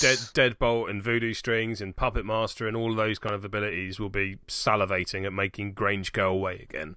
Yeah, exactly. Especially if you watch your opponent set up planning the goal run with them for the family, and then you're like, and goodbye. Yep. You can get in a box. Yeah. Oh yeah. I think if Grange ever goes in the box, I think you just lose the game. No, there was a game I played against Dom. It's on Don't Touch the Beard. Hey, subtle plug. Well, I spent loads of time stuffing Grange into the box, getting him casket timed, and Dom was like, because this is of course back when you lost the influence. You lost the influence as well, yeah. And I was still like, haha, you've only got 8 influence next turn. He's like, I eat these 5 harvest markers, and like. But no, Ox in the Box remains the favourite coffin target. Ox in the Box. I once got Shark put in the box, but it didn't matter because like he either had the choice of trying to stop me getting the 3rd goal or putting Shark in the box, and stopping the 3rd goal was really difficult. So it was like, I'm just going to put Shark in the box and go to 10, I think, and just accept that I lose this game unless you miss the shot. Nice. So speaking of butchers, I think this is my favourite change of the entire errata. So tenderizer, yeah. So this is the most. This is one of the ones that from a high level development perspective we wanted to change. Or I'll be honest, it was me personally. Just because going into season 4, we talked a lot about unify like stripping guilds back to what they were meant to do, and giving them their like core design and making sure that's their key thing. And one of the butcher's things is that yes, they get very high damage numbers, they get they're fast but they're fragile, and they don't have control effects. Yes. And then playing in season 4, I was like, why the hell does Tenderizer have countercharge? Why have they got one of the most effective control effects? It's interesting. Why do they have one of the best control effects in the entire game? Exactly. It's interesting because going back to the playtest from June of last year, which I would encourage absolutely everyone to go to if you get the opportunity, and also while I've got the opportunity, kudos to Steamforged to spreading this now to a more international community, so it's not just the people in the UK. That's massive. Well done, lads. It's really cool, yeah. Like we talked about it a lot with our playtest groups, and we're like, would you guys be willing, basically, because it is to run these days. It is a commitment, and it's obviously work. Yeah. And everyone was super keen. So like I know I saw some people complaining that we're only doing one in North America and stuff at the moment, and like I get that because North America's huge. It's big, yeah. But we need to test, right? Yeah. Like 1 is still higher than 0. Yeah, there has been a dramatic increase in the number of playtests events. There's been a 100% increase. Yeah. And and I was very much, absolutely phenomenally experienced, really enjoyed it. And one of the sort of things I really enjoyed doing was sort of suggesting things and changes for Season 4 models, some of which made it into the final edit. And not all of them did. And one of the ones, a conversation I had was with Jamie, sort of talking about Veteran Ox, and I was like, Veteran Ox should have goad. He should have goad. He should be there going like, come on, mate, come at me. Yeah. Kind of a thing. And Jamie was just like, no, butchers shouldn't have control abilities. They shouldn't have hard, here is a rule that means you must now do X. And it was like a little switch went on my head, and I suddenly understood the guild on a much higher level than I previously had of red do numbers. And it's like, almost like enlightenment, Guild Ball enlightenment, or just like a peek behind the shadows. curtains even. And yeah, and then the more we sort of saw Ox in the ascendancy over the last 6 months or so of season 4, and that phenomenal tactical advice that many podcasts came up with of going, this is where you put Tenderizer, you put Ox just at the zenith of that countercharge bubble, so if anyone comes into them, they get the countercharge. And that's great tactical advice from those people, but should it be a thing? And I don't think it should. Yeah. And I think the changes you've made really reflect that. And I love the idea of celebrate this almost feels sarcastic. Yeah, it is. Yeah, it's well kind done. of very. It's kind of very much intended to be like from an in-game perspective. I just visualize it as someone scores a goal, and as they're starting to like do the run the lap and be like, yeah, scored a goal, they just get like poleaxed from behind. You just get taken the hell out. Like it's those little hammers that you meat eater types use to tenderize steaks, like the little ones. I can just see him like almost having like a bucket of those next to him, and just like, oh, you've scored, have you? Just throwing spiky hammers at people. Well done. Have one of these. Yeah. And it just I just love the visual of that, of him like cold clocking someone that's just scored a goal. Exactly. And also that's quite terrible, because when you score with that mist, with that veteran, with that velocity, whatever it is, and you're probably going to lose that striker. All right, maybe I've put a nimble up on velocity and stuck him in cover or whatever. Celebrate this doesn't care what your defense is or what it is. Like, you're going from 12 to 8 damage, and 8 damage to a butcher's team is nothing. 8 damage for butchers is like often 2 attacks. Yeah, exactly. So it's there is a degree of control in there, but nowhere near what it was. Yeah, I would argue it's much more butchery. It's just butchers do damage. That's their whole thing. And the other key thing to note about Celebrate This is that it's optional. Because what we got in playtest was that sometimes the butcher player actually wanted to not do the damage so that they could cage up around the striker and kill them at the top of the next turn, and so they didn't want to do 4 damage because that means they kill them too quickly, which is the most first world butcher problem in the entire world. And yeah, so that's why we made it optional, just to give the butcher player a little bit more control over that. Yep. But there's still stuff that you can be doing, like trying to get him 6 inches or more than 6 inches away from the goal, so that outfield defense isn't stuff. So it's still it's not you can't use all the same tricks you were using to get around countercharge. Yeah, I mean, you can also just basic stuff like push dodge him. Yeah, like do a push dodge with your striker and get him out of 6 inches of the goal, and he, outfield defense is gone. It makes his positioning much more flexible for Celebrate This and outfield defense. Some fairly major changes to the playbook as well. Yeah. Almost like a consolidation of a number of results. Putting a knockdown on 2 is massive, and making the tackle into a tackle double push is huge. Yeah. Well, because he now no longer, because he doesn't have counter charge. Yeah. We don't have to worry quite so much about what people like. We don't have to be like, right, the KD's on 3 because he probably is charging someone. And so that's where we're trying to get him. We have to, we want to make him choose between the double push and the tackle because of the counter charge. Whereas now we can sort of unify that a little bit. Yeah. And yeah, that column 2, for all it's not all entirely non-momentous because he is still a butcher. That's pretty solid results. That's money column. Yeah, like tax 6 knockdown on 2 is very solid in butchers. Yeah. Very nice changes. Big fan of what's happened there. Alchemists. Yes, Midas.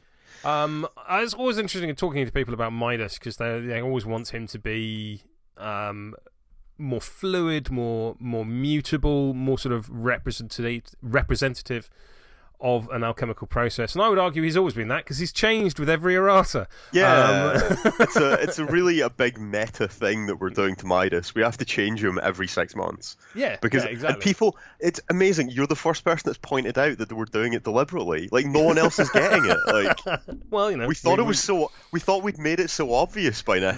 We dig deep here on Beard Pod. Guild Ball videos, but for your ears, to give it the full title. Guild Ball videos, but for your ears. Yeah. If you go and look at the feed, that is genuinely what it's called. Cause I really like that.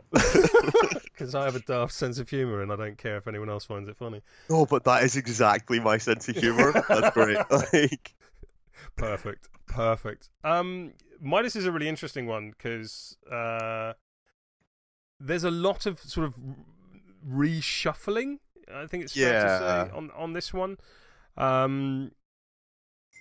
I think it's important to talk about Midas Touch. I think that goes from being a situational character play to almost like the core functionality of this new model. Yeah. Like it previously, because I think it's fair to admit that the character play previously was it was a bit of a misstep design wise, because this model doesn't want to damage people. You know, yeah, like you're choosing. You're not gonna get to the momentous 2.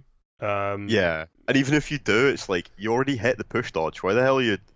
Yeah. Why are you taking the momentous 2? The push dodge is there. You did it. You got it. That's what you're after, surely. Yeah. So we just felt like that was kind of just a misstep, honestly, on our part, and changing it to a trait that just is when it makes a successful attack. That's a very different way to smoke to get out all the conditions, you know. Yeah. And he's just throwing little vials of poison and Molotov cocktails wherever he goes now, which I think is hilarious.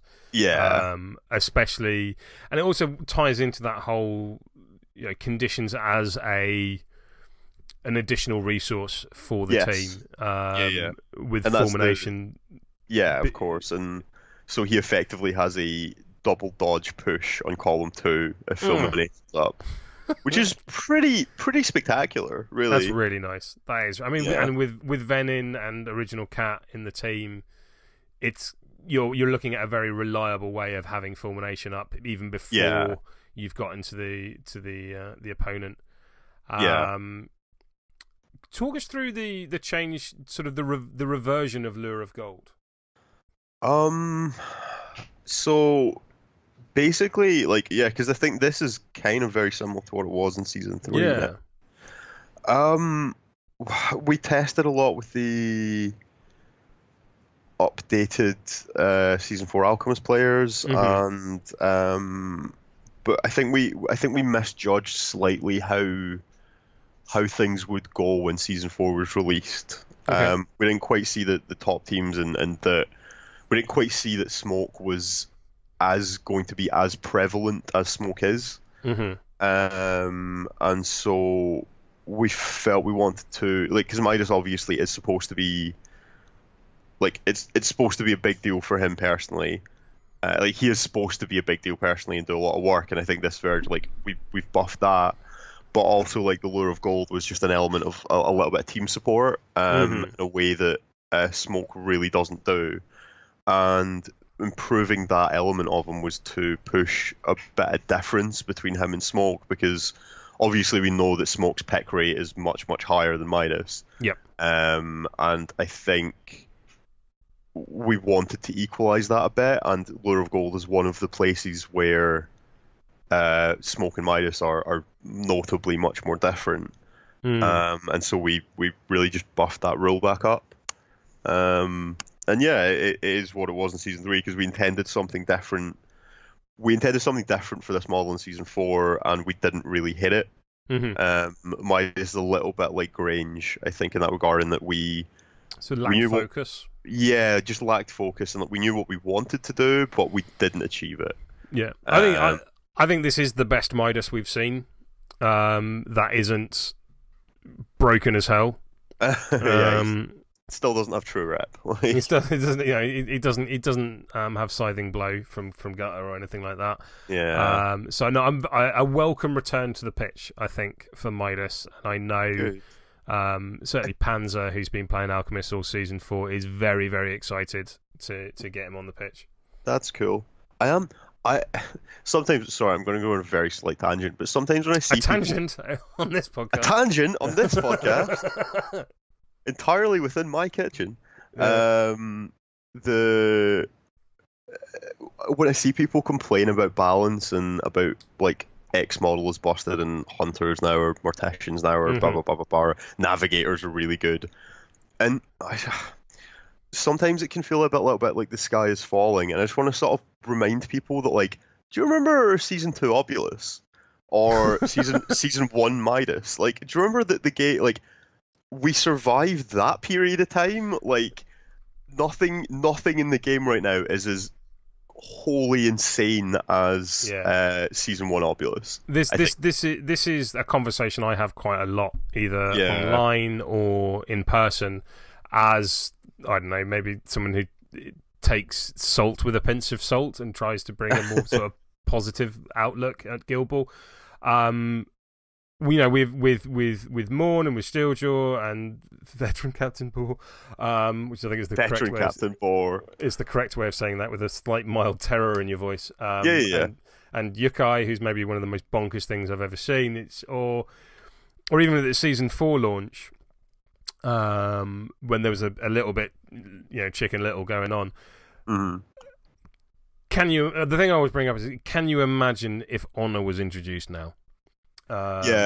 Just you get an extra activation. Exactly. What the hell? Like, how did this get through playtesting?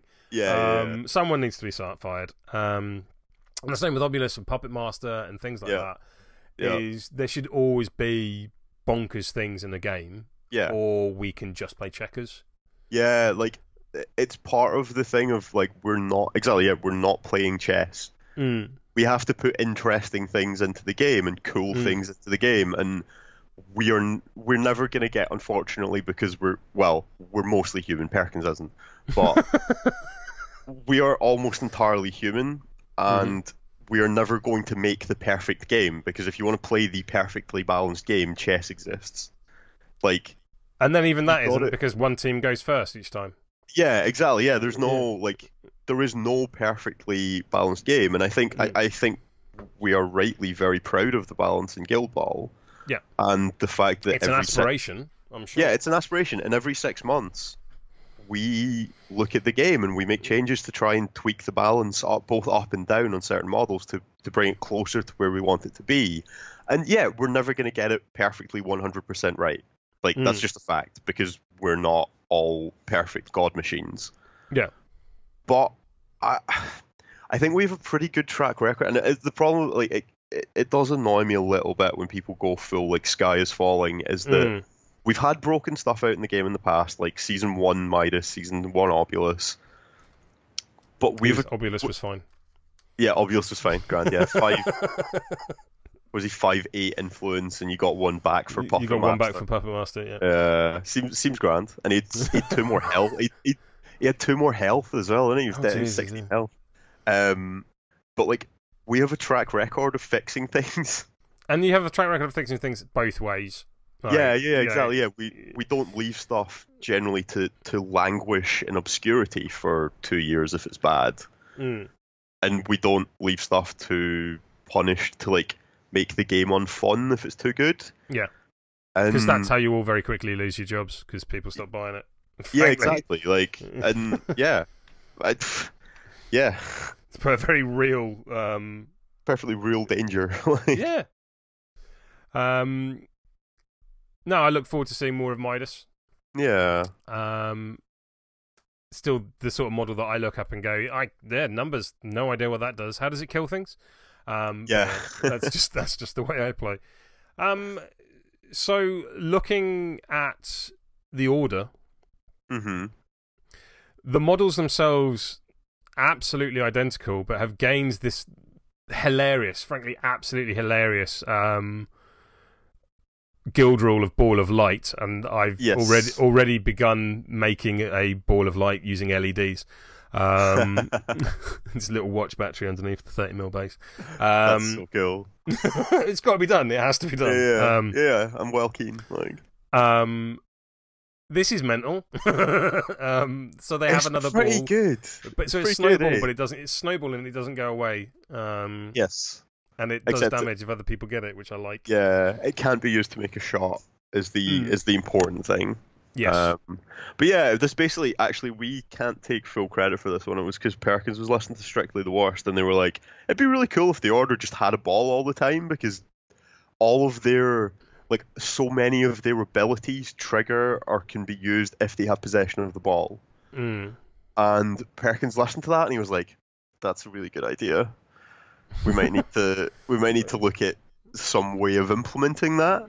And yeah, we started testing this, and amusingly, there was a point where I had the same playtest feedback from 6 different groups, which was, "This is incredible. It's really fun. I don't think it's broken, but I can't tell yet." Maybe, I don't know, but I like it. Sugar. I don't know. I like it. It's fun. It's one of the most fun things. But is it broken? I don't know. It's really good. Is it?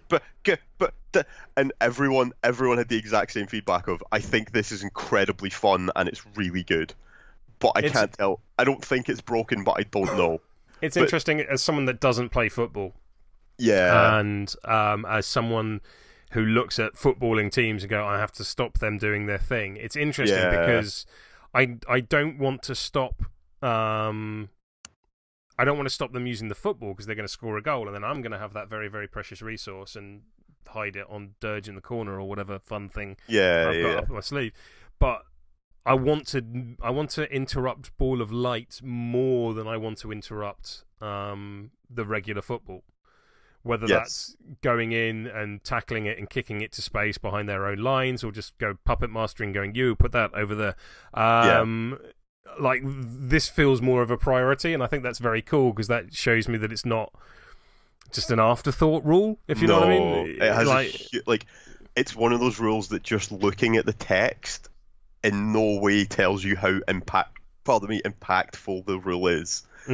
So it does so many things and so much, and you kind of need to play with it 4 or 5 times to even start to get your head around how much it changes the game for them. There's nothing in the rules that says you can't have more than one ball, presumably. So there is there's nothing covering multiple balls in the rules currently, and that's actually a fault of ours. Sorry. Good. I see we're recording with an 8-year-old child. Yeah, professionalism. Professionalism. Definitely. Currently, we actually probably should have updated the core rules because there is a potential for a model to have possession of multiple ball markers, for instance, with Scatha at the moment. Yes. But as part of this errata, we are updating the season 4 rulebook to include a section in the ball and the section on the ball and possession on all of the various circumstances of if you have possession of multiple balls, and it's all very common sense stuff. It's just if you get tackled, they have to choose which ball they're taking. If you get knocked down, you have to scatter both balls. If you decide to make a kick, you have to kick both balls. Yeah. You have to decide to kick which ball you're kicking and declare it. Just it's all pretty common sense. That makes sense. But that is being added to core rules as part of this update. That makes sense because it's become more prevalent. Yes. Yeah. It's because with Scatha, it's kind of it's one character play that goes away at the end of our activation. We don't really need to do this. Yeah. But now with Order, you very definitely have to do it. I mean, the 4 damage aspect of it is interesting because if I put in Spigot or Grayscales or someone with balls gone and strip the ball and kick it off to space, I can then use the momentum from that character play to immediately heal it. And you think, well, I've entirely negated the 4 damage thing, but at the same time, the Order is then in imposing a degree of control in momentum expenditure. And 4 damage on a model when veteran Fangtooth and seasoned Spigot is lurking around. That's not insignificant. You've moved the needle quite a long way in dealing with them. Yeah, absolutely, and that assumes the model wasn't knocked down or hadn't suffered any health at the start of the activation. Because effectively, you're spending momentum to not lose any more health at that point.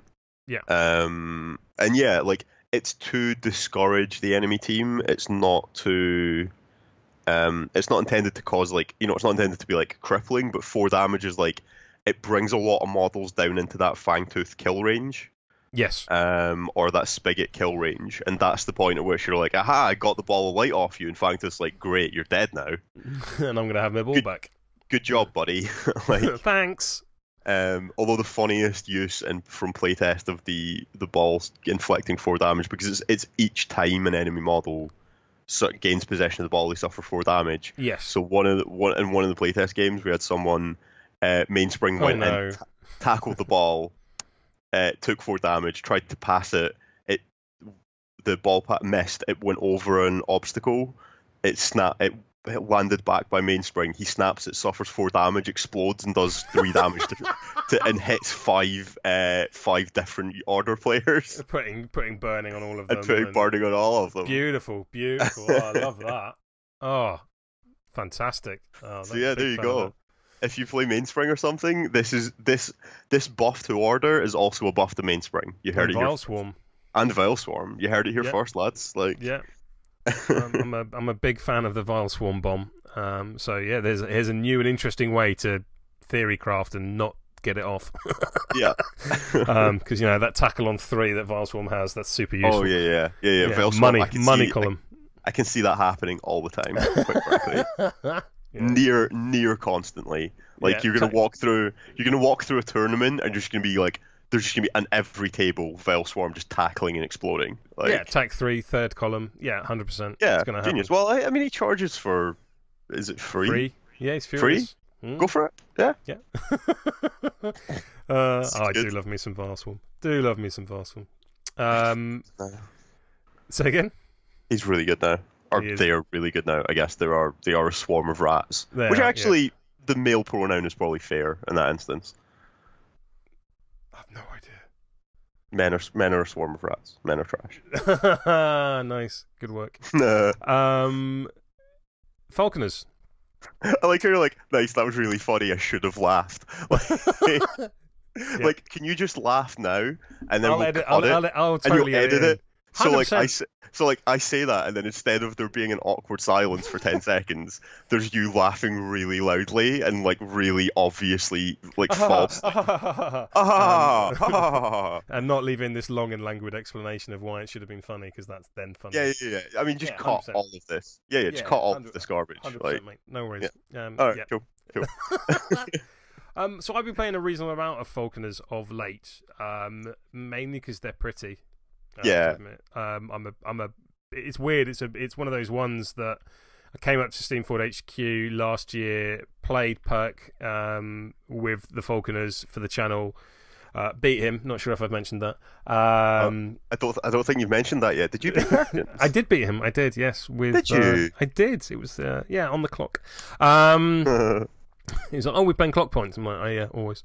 You're like, well, that's my primary win condition. So. Yeah, just like you. Yes. You're fun bagging. And then I was really hyped for their release, and they came out, and everyone kind of just went, yeah. And I think that was one of the times when I got caught up in the because it's are they not?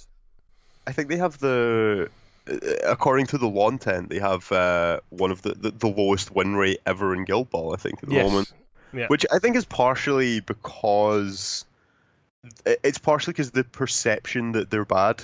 Yes, and it's one of those sort of self-fulfilling prophecies. Yeah, so less people choose to play them, so naturally, like, their win rate goes down as well. But that said, there has obviously been a couple of problems with how the wind-up's too big on them, I think is fair to say. And so that's the main area that we've hit, is just making life a bit easier for them in this errata. Yeah. So yeah, the new guild rule of if Divana is the captain model of your team, which she is, friendly models spend 1 less influence to use Harrier. So that's nice, because that means what was 8 influence to put out 4 Harriers is now 4 influence. And yeah, like it frees up so many more resources for the hunters, like for the falconers, and obviously because it's if Divana is the captain model, it means that if the Minerva and Matagi and hunters don't get to use it for 1 less influence. Yeah, this isn't a side buff to hunters. Yeah. They're doing all right. We don't need to give them any more they're toys. okay. They're all right. Yeah. The models themselves then had quite a bit of an overhaul. Divana's a really interesting one because she was always kind of a pseudo 6 influence anyway if you had veteran Hearn on the pitch, thanks to Last Light. And now with that influence cap going up to 6, she's got an awful lot of resources available to her. And I think she still remains a focus of playstyle for Falconers coaches. Yeah, I mean, we did very much want Divana to be like the idea is the rest of the team puts out Harriers, and then Divana is like your last activation that like murders the world. Yeah, like, that was kind of very much part of their design. I think now there's that kind of I have to use Divana last. I have to set everything up. I think you can get away with not doing that. Yeah, definitely. Equally, I always found Frelsey a huge resource for Divana, and whilst I may want to be, because for me, certainly one of the big problems, or their blind spots, as it were, or design space weakness, is against highly aggressive football teams like Shark and the like. They don't have a lot of ball killing ability. There's no close control. I mean, there's no defensive tech token in any token pack that comes with them, which I think speaks volumes to them as a guild as a whole. Even their counterattacks are more. I generally use counterattacks for putting out Harrier markers. That's a nice way of not spending the influence on it. So I never wanted to like put the ball on Frelsey in the corner because I want and need Frelsey in the thick of it with Divana. Now I feel I can do that. I'm not saying I'm going to do that every single time, but I've got the option. Well, you can also, with the changes to airmail and Divana's tackle coming down one. Yeah. There's also like what weirdly I keep losing games in playtest against Falconers where they score 2 goals. Yeah. Because if you kick 2 of them, Icaros comes up, scores a goal, and then sort of hangs around to the point where Divana can like walk and death from above the ball off an enemy model, and then pass it 12 inches over to Icaros, so then dodges 4 inches away, and you're like, huh. Yeah. Well, somehow I'm 8-0 down from 2 goals against Falconers. How does that happen? What? How did? Am I high? What's happening? Like, especially now with attack buff on death from above as well. If Frelsey's in there, against a 4-1 model, you're looking at what TAC 12 versus 4s and 1s. You're needing 3 net hits. Yeah, it's so reliable. Like 92% doing some quick maths. That's very, very nice, and it's momentous as well. If you then really feel the need to bonus time your 3-12 kick. That's such a silly kick. That's range. a fun thing. It's great. Like, it's so good. Like, well, and also not just that, but the one of the big things I found in Season 4 is the impact and usefulness of tap-in passes for mobility within combat. Yeah, for sure. So having a 6-inch tap-in to once I've removed Death from Above, to be able to dodge in 4 inches off a pass to a colleague within 6 inches is massive. A colleague. A colleague. I wasn't quite sure. Not a friend. A colleague. Oh, no. Divana's not close with her team. No, some teams definitely have friends. Some teams definitely have teamates. Others, it's work colleagues. Others have associates. Like, yeah, absolutely. Yeah. Hammer does not have friends. No, that's true. He has colleagues. Yeah, actually, he barely has colleagues. He has underlings. Yeah, he's underlings. Absolutely. Fillet, she does not have colleagues or friends. Tapper has friends. They're all Tapper dead. has friends. Yeah. Tapper has drinking buddies. Yeah, exactly. See, you get it. Her damage. Sorry, I just got the image of this week. You know how we did the Dark Harvest? Was it a couple of years ago? Yeah. Where it's like the Thresher and like 5 gravestones of all the models that have dead. This year it should just be Tapper and 5 Brewer gravestones. And he's there with a tray of 5 drinks. Yeah. And he's there just like pouring 5 drinks out on the ground. While Quaff laps it up. Yeah, he's got them just lined up in a bag. He's lined up on like a tray and he's pouring them out one by one. See, it's not Sherwin. It's not Sherwin that kills everyone. It's secretly Bryce. Yeah, it's me. I just keep sending messages to Sherwin and be like, kill this character. I like this one. Kill it. Yeah. Perkins said something positive about this one. Make it painful. I like the Red Wedding, but Guild Bally. Yeah. Well, I mean, we pretty much had that with Poor Venin. Yeah, that was pretty bleak. The slow turnaround of the Apothecary Guild is a nice touch. Yeah, it's Fighter's just like absolutely beating the hell out of him. Like, if he even knows what he's doing. Yeah, who knows? He's not entirely sane as per Fangtooth. He's fine. He's fine. He's got rabbit ears. Frelsey then. I really like this change. Just it kind of takes choices away, which sometimes you want more choices, and I don't think mascots are always the place where you do. Yeah. Well, the thing was, I don't think anyone has ever in the history of Guild Ball used Snare, the character play. No. If I want Snare on people, I use Daughter of Falcons. Yeah, frankly. So the core thing with Frelsey was we wanted it to be a model that sort of flies in, engages an enemy model, and then the enemy model is like, oh, how do I get out of this? Like, what am I off? Yeah. And previously, you could just walk away and take you take like 2 damage from a parting blow, whatever. Yeah. You're now no longer engaged by Frelsey, so you're fine. But now it's like, if you walk away, take the parting blow, you get snared. If you attack Frelsey, you might trigger Love Creature. Or if you just stay engaged, Divana's going to kill you. Like, if you stay engaged, you're dead. You're still walking around, you're still breathing, but you're dead. And it just makes life a bit more difficult for the opponent. Do I hit the bird and maybe get a dodge? But if I do damage, then Love Creature's up, or do I walk away and da da da da da? Yeah, it's just an annoying eagle. Yeah, basically, which is nice, and that helps its role of it stands there and helps Divana hit things more good. Yeah, more goodly. Yeah, more goodly. More takeout fix go nice. Weirdly, it's given me an idea for the Ball of Light. Just to nip back to order for a second, I really want to see that Navigators matchup when someone gets one net hit and has to take the tackle. And we're like, oh no. Oh yeah, tackle. Oh no. And it's Navigators, so they all have like 12 health anyway. Like... Yeah, and only have tackle on the first column for the vast majority. Yeah. Beautiful. That would be very funny, actually. That'd be really very good. I'm keen for that. Our definition of funny, not necessarily. Your mileage may vary. Just now, moving on from Frelsey. A favourite of mine within the guild, and a model for which I've stolen an expression of yours, and Rundus. He is a big brave boy. He is a big brave boy. I'm a big fan of Rundus because he doesn't need the setup.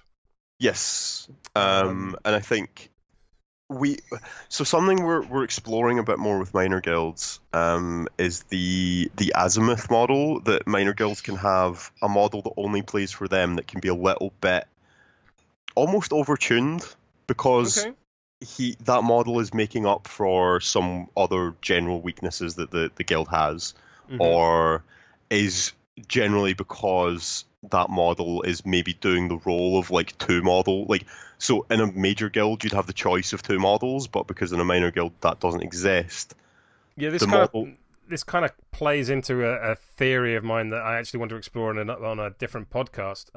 Is minor guilds shouldn't have tech pieces for pretty much this kind of line of thinking.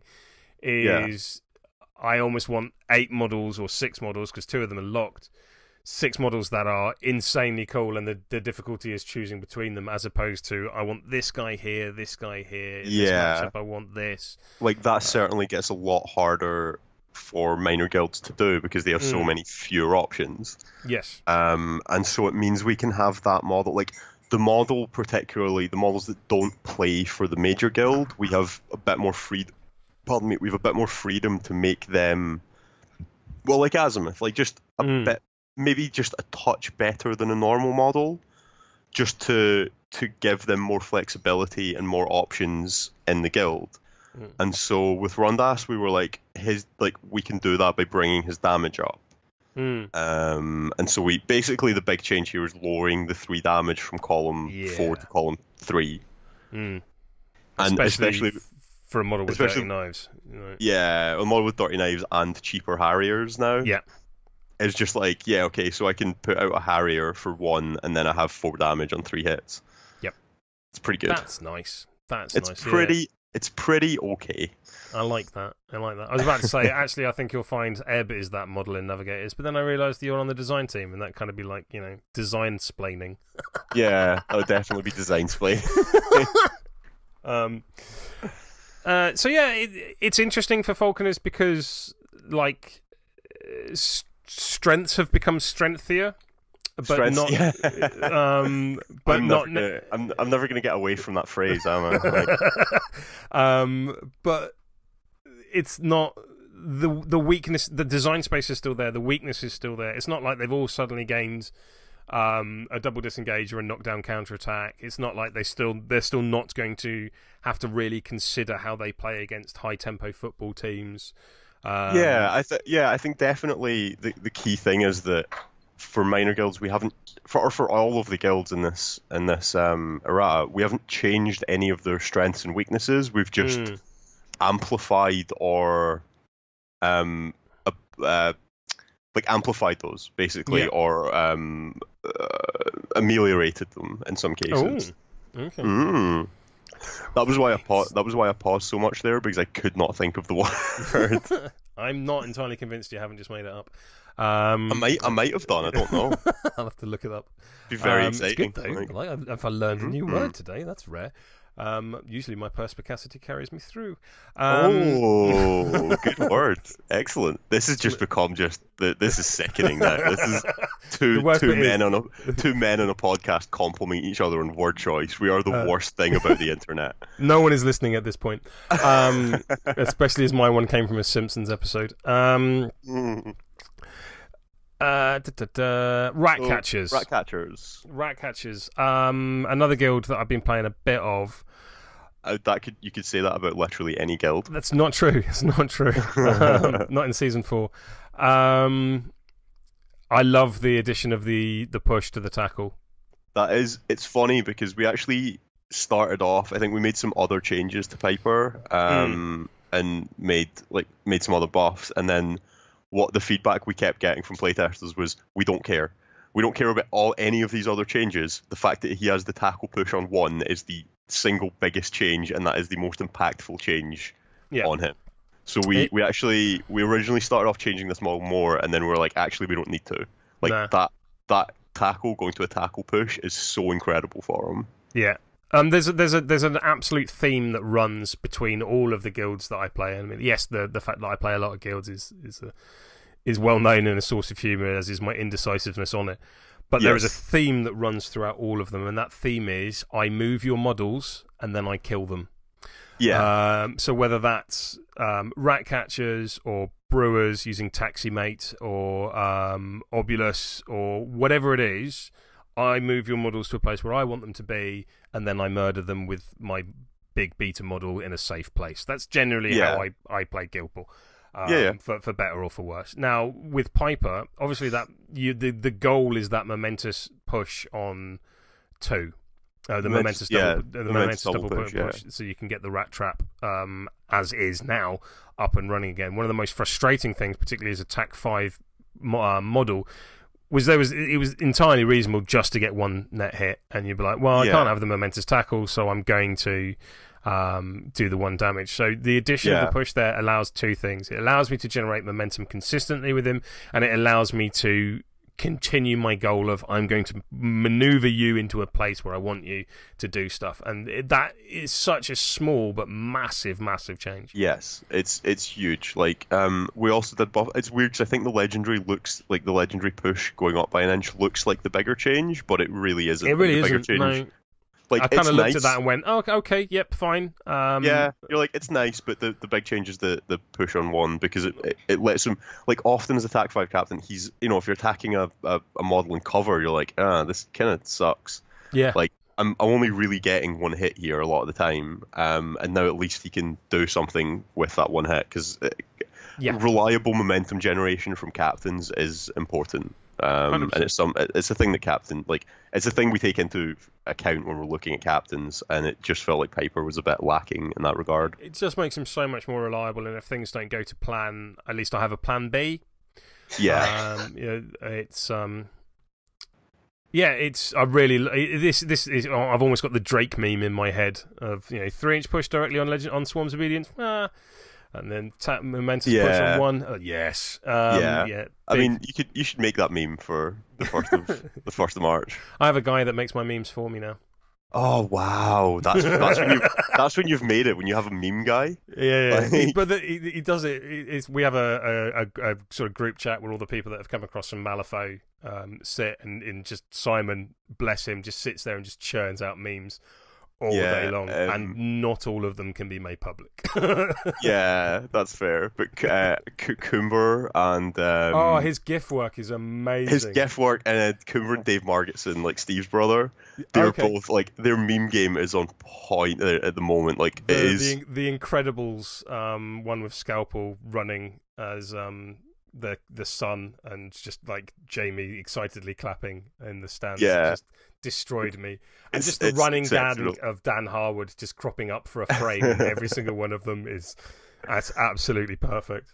It's brilliant. I love those. Like the Simpsons, particularly the Simpsons memes about the game. Yeah. And they've moved on to it. Like they go through phases, because Steve sends me the best ones because he's in a chat with them. Right. And I keep getting, they're on to Lord of the Rings and Star Wars memes now. And they did one of Vader and Luke's like hanging off the balcony with the I'm father moment, except they've done it as spoilers. Was there? Oh, spoilers! No. Sorry. God, if anyone hasn't seen that 40-year-old film, yeah, spoilers. But they've done it as like Thresher and me. Nice. No, I'll have to send you some of the less. I'm keen. Yeah, love memes. Like, well, you're gonna do well with Dom joining you then. Squeak is a really interesting, because I don't think. I think people are going to view the Rat King, it was almost like an add-on. And for me, it addresses one of the biggest weaknesses in the guild. Yeah, that was very deliberate. Sorry, go on, here we go. One of the hardest things I find when I play rats is receiving, and who is my retrieval piece. Because there's so much that you kind of want to do. It's quite intricate, it's quite activation dependent, and that's cool. Mm-hmm. But then the faster pieces, like Pelage, like the kick isn't maybe going to do what it does. I could probably do it with Skulk, but then he's not where I want him. And the dilemma of who receives was quite surprisingly involved with Rat Catchers for me. Mm-hmm. Mm-hmm. Whereas Rat King just solves that instantly. Yeah, well, it solves that, and it also means like later in the game, if your opponent, for instance, tries to hide the ball and just stick it in a corner somewhere, it means you have an option for getting the ball back in play. Yeah. Which is one of those, like, it's one of those weird legendaries that in some games will never be used, but the threat of it is always on the table.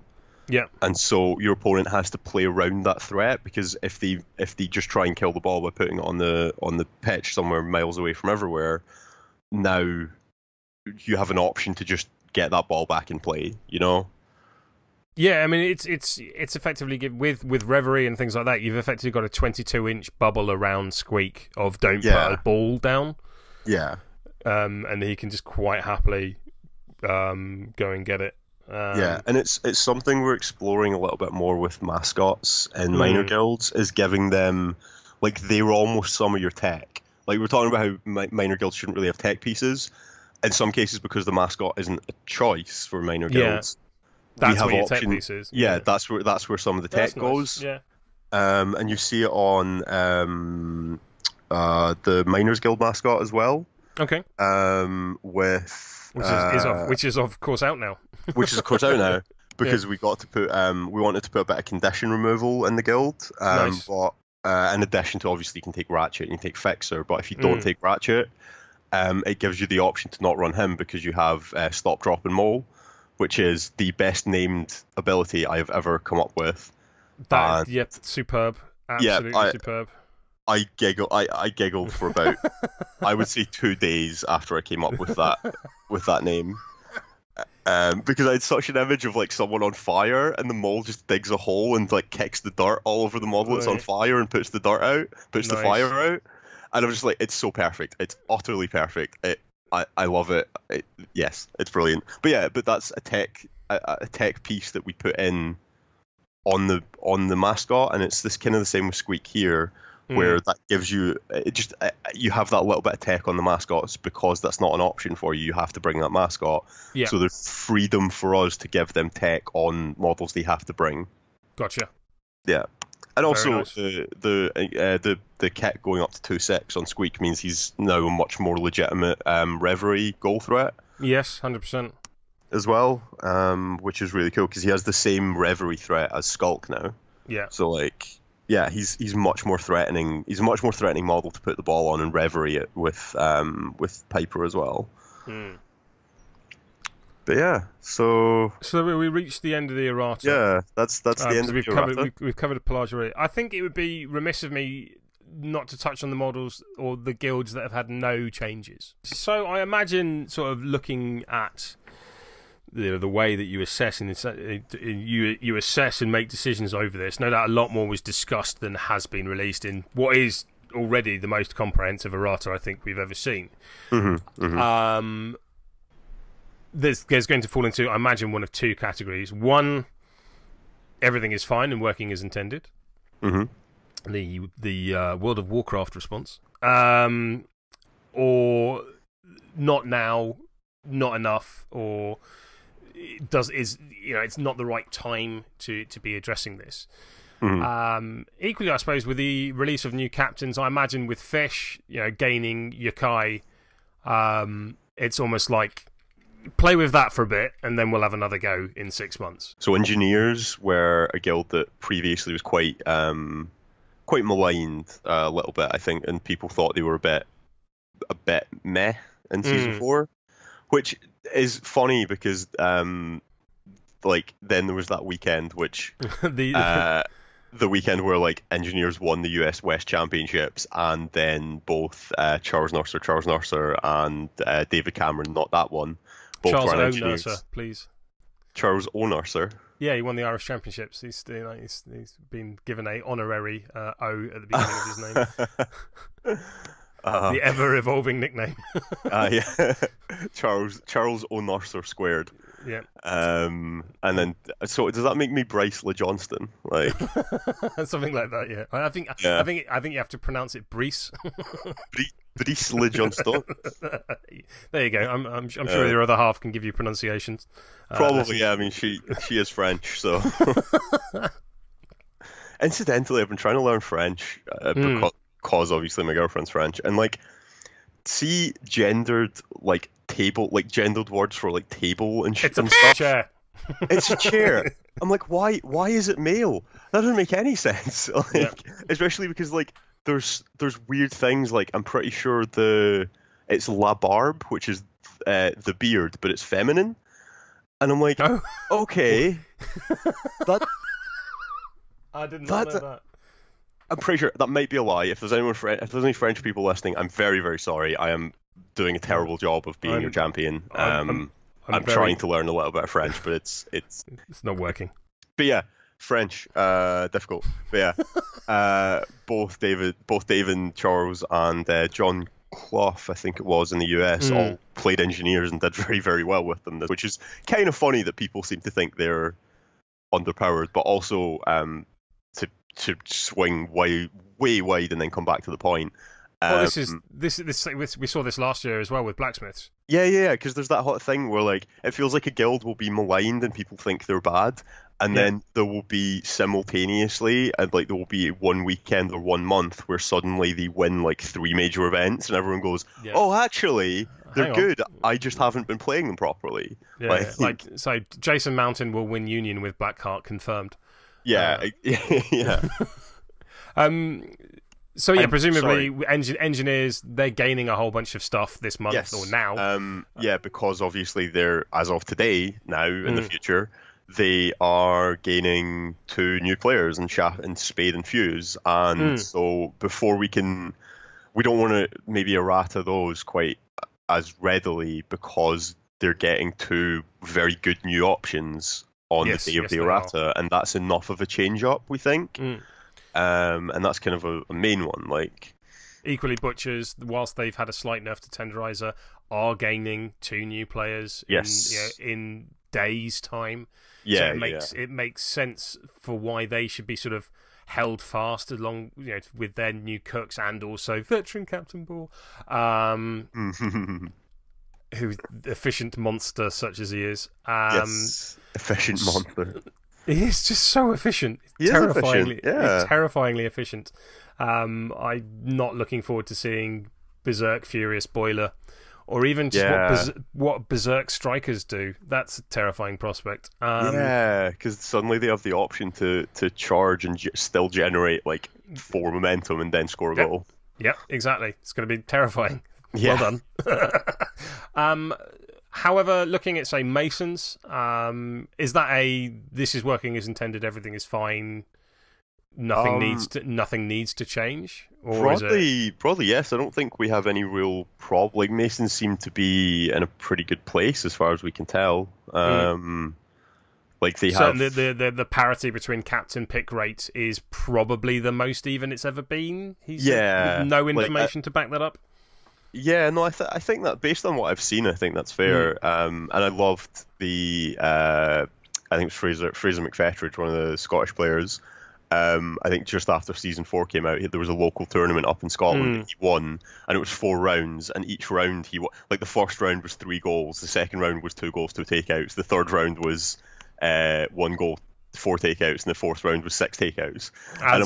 As a Mason should be. Yeah, it's like that is perfect. That tournament is the most Masony thing that has ever Masoned, That's absolutely, I didn't know that. That's fantastic. Yeah, it was it's really good to see. Like, and I think generally, I think we're okay with Masons, and obviously as a major guild, they of course have a new captain coming at some point. So Union are an interesting one because they, of the major guilds, sort of they've fallen off quite considerably. Yeah, which is odd because like Henry played them at SteamCon UK and qualified for Worlds with them, and obviously qualified for Worlds. Like, I think Union are still. I think possibly the problem with Union was that they didn't really change going into season 4. Everyone else got a lot more shiny.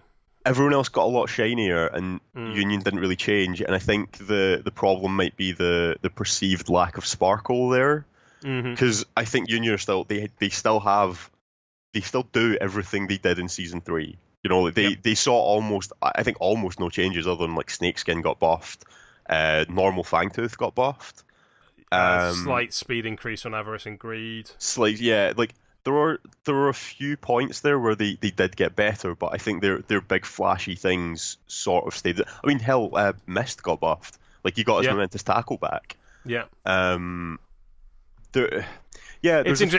one of those things where because of when not only have things changed, and when things changed as well, and when we find out. I had an engineers player locally who was just like, I haven't got anything new. Everyone's got these new toys. And I'm like, Salvo. He's like, that came out. We've known about that for a month, and I'm like, yeah. And it's just like, but it's still good. Salvo's incredible. Like, the nonsense. Yeah, I've been getting beat by engineers recently, and Salvo is just brilliant. Like, he's such a good model, and in combo with now Fuse and Spade and generally like new stuff for every guild. Like, yeah. Union are one that I think, obviously, we know that they're getting Veteran Greed, which was obviously shown at SteamCon. So they have no new stuff coming out as part of the Free Cities draft. And I don't know, maybe it's just a lack of, like, they haven't maybe people don't feel they're that exciting, which I can sort of get. You mentioned something there which I hadn't thought of before, which is the community campaign. We placed an awful lot of focus on the major guilds, of which the Union wasn't part of. So a lot of people shifted their playing onto major guilds, and there may be a degree of hangover onto that. Yeah, and I think it is just, it's a bit of a symptom of the new shiny 100%. Yeah. In going into season 4, because a lot of guilds change quite dramatically, and everyone wants to play the new shiny. And Union, I can understand they're maybe a bit lacking on that front, because we felt going in from season 3 to season 4 that Union were pretty much exactly where we wanted them. Yeah. And I think that might be the biggest thing that's had an impact on their play rate, is simply that the perceived lack of excitement about Union, because I think they're still really solid. Like, Vet Rage still kills people, and Blackheart still does everything. Like, Blackheart does anything you want him to at any given time. Like, and still has one of the best legendaries in the entire game. Certainly one of the most versatile. Yeah, like, I think Union are maybe they're a little bit like Engineers in the sense that, like, I think there's a period where no one's playing them, and then I think there will be a swing maybe in a month, like we saw with Engineers, where suddenly 3 or 4 really good players realise that they're all still very good, and will switch to Union and start doing very well with them.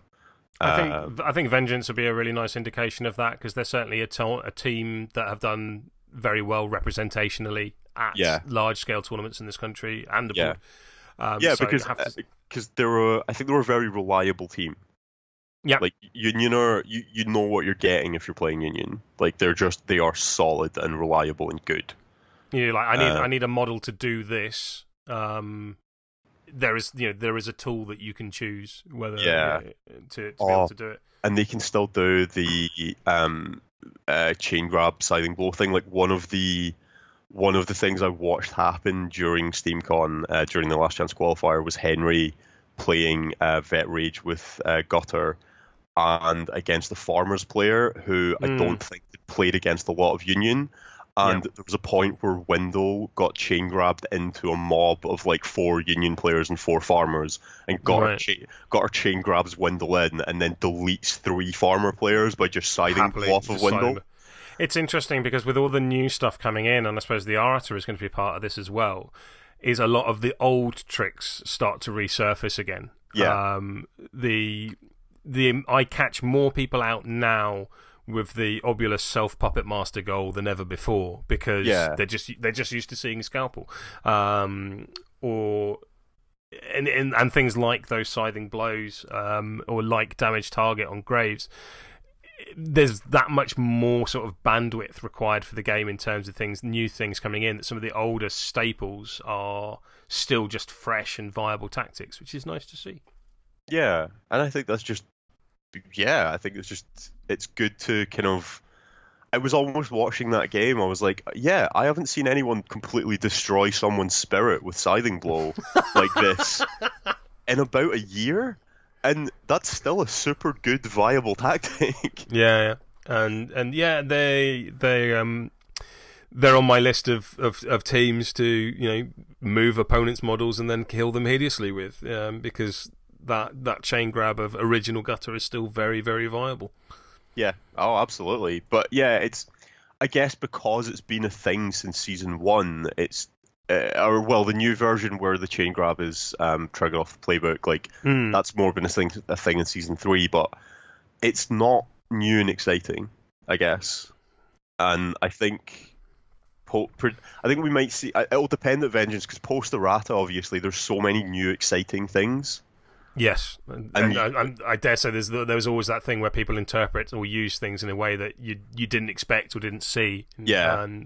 I think Vengeance is going to be given that it's happening from time of going out, it's happening in a week's time, and the game has changed dramatically today. I could see maybe Union won't be super well played.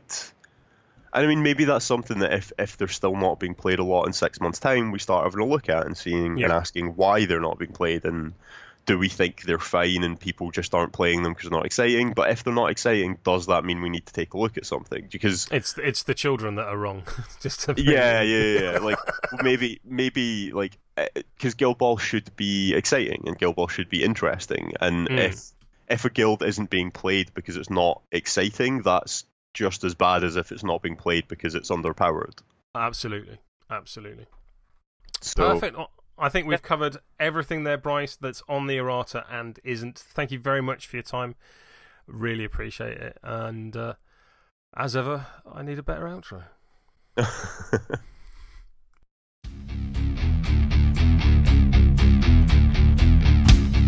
Oh my God. Becky, look at his beard. It's just so beard. Obey the beard!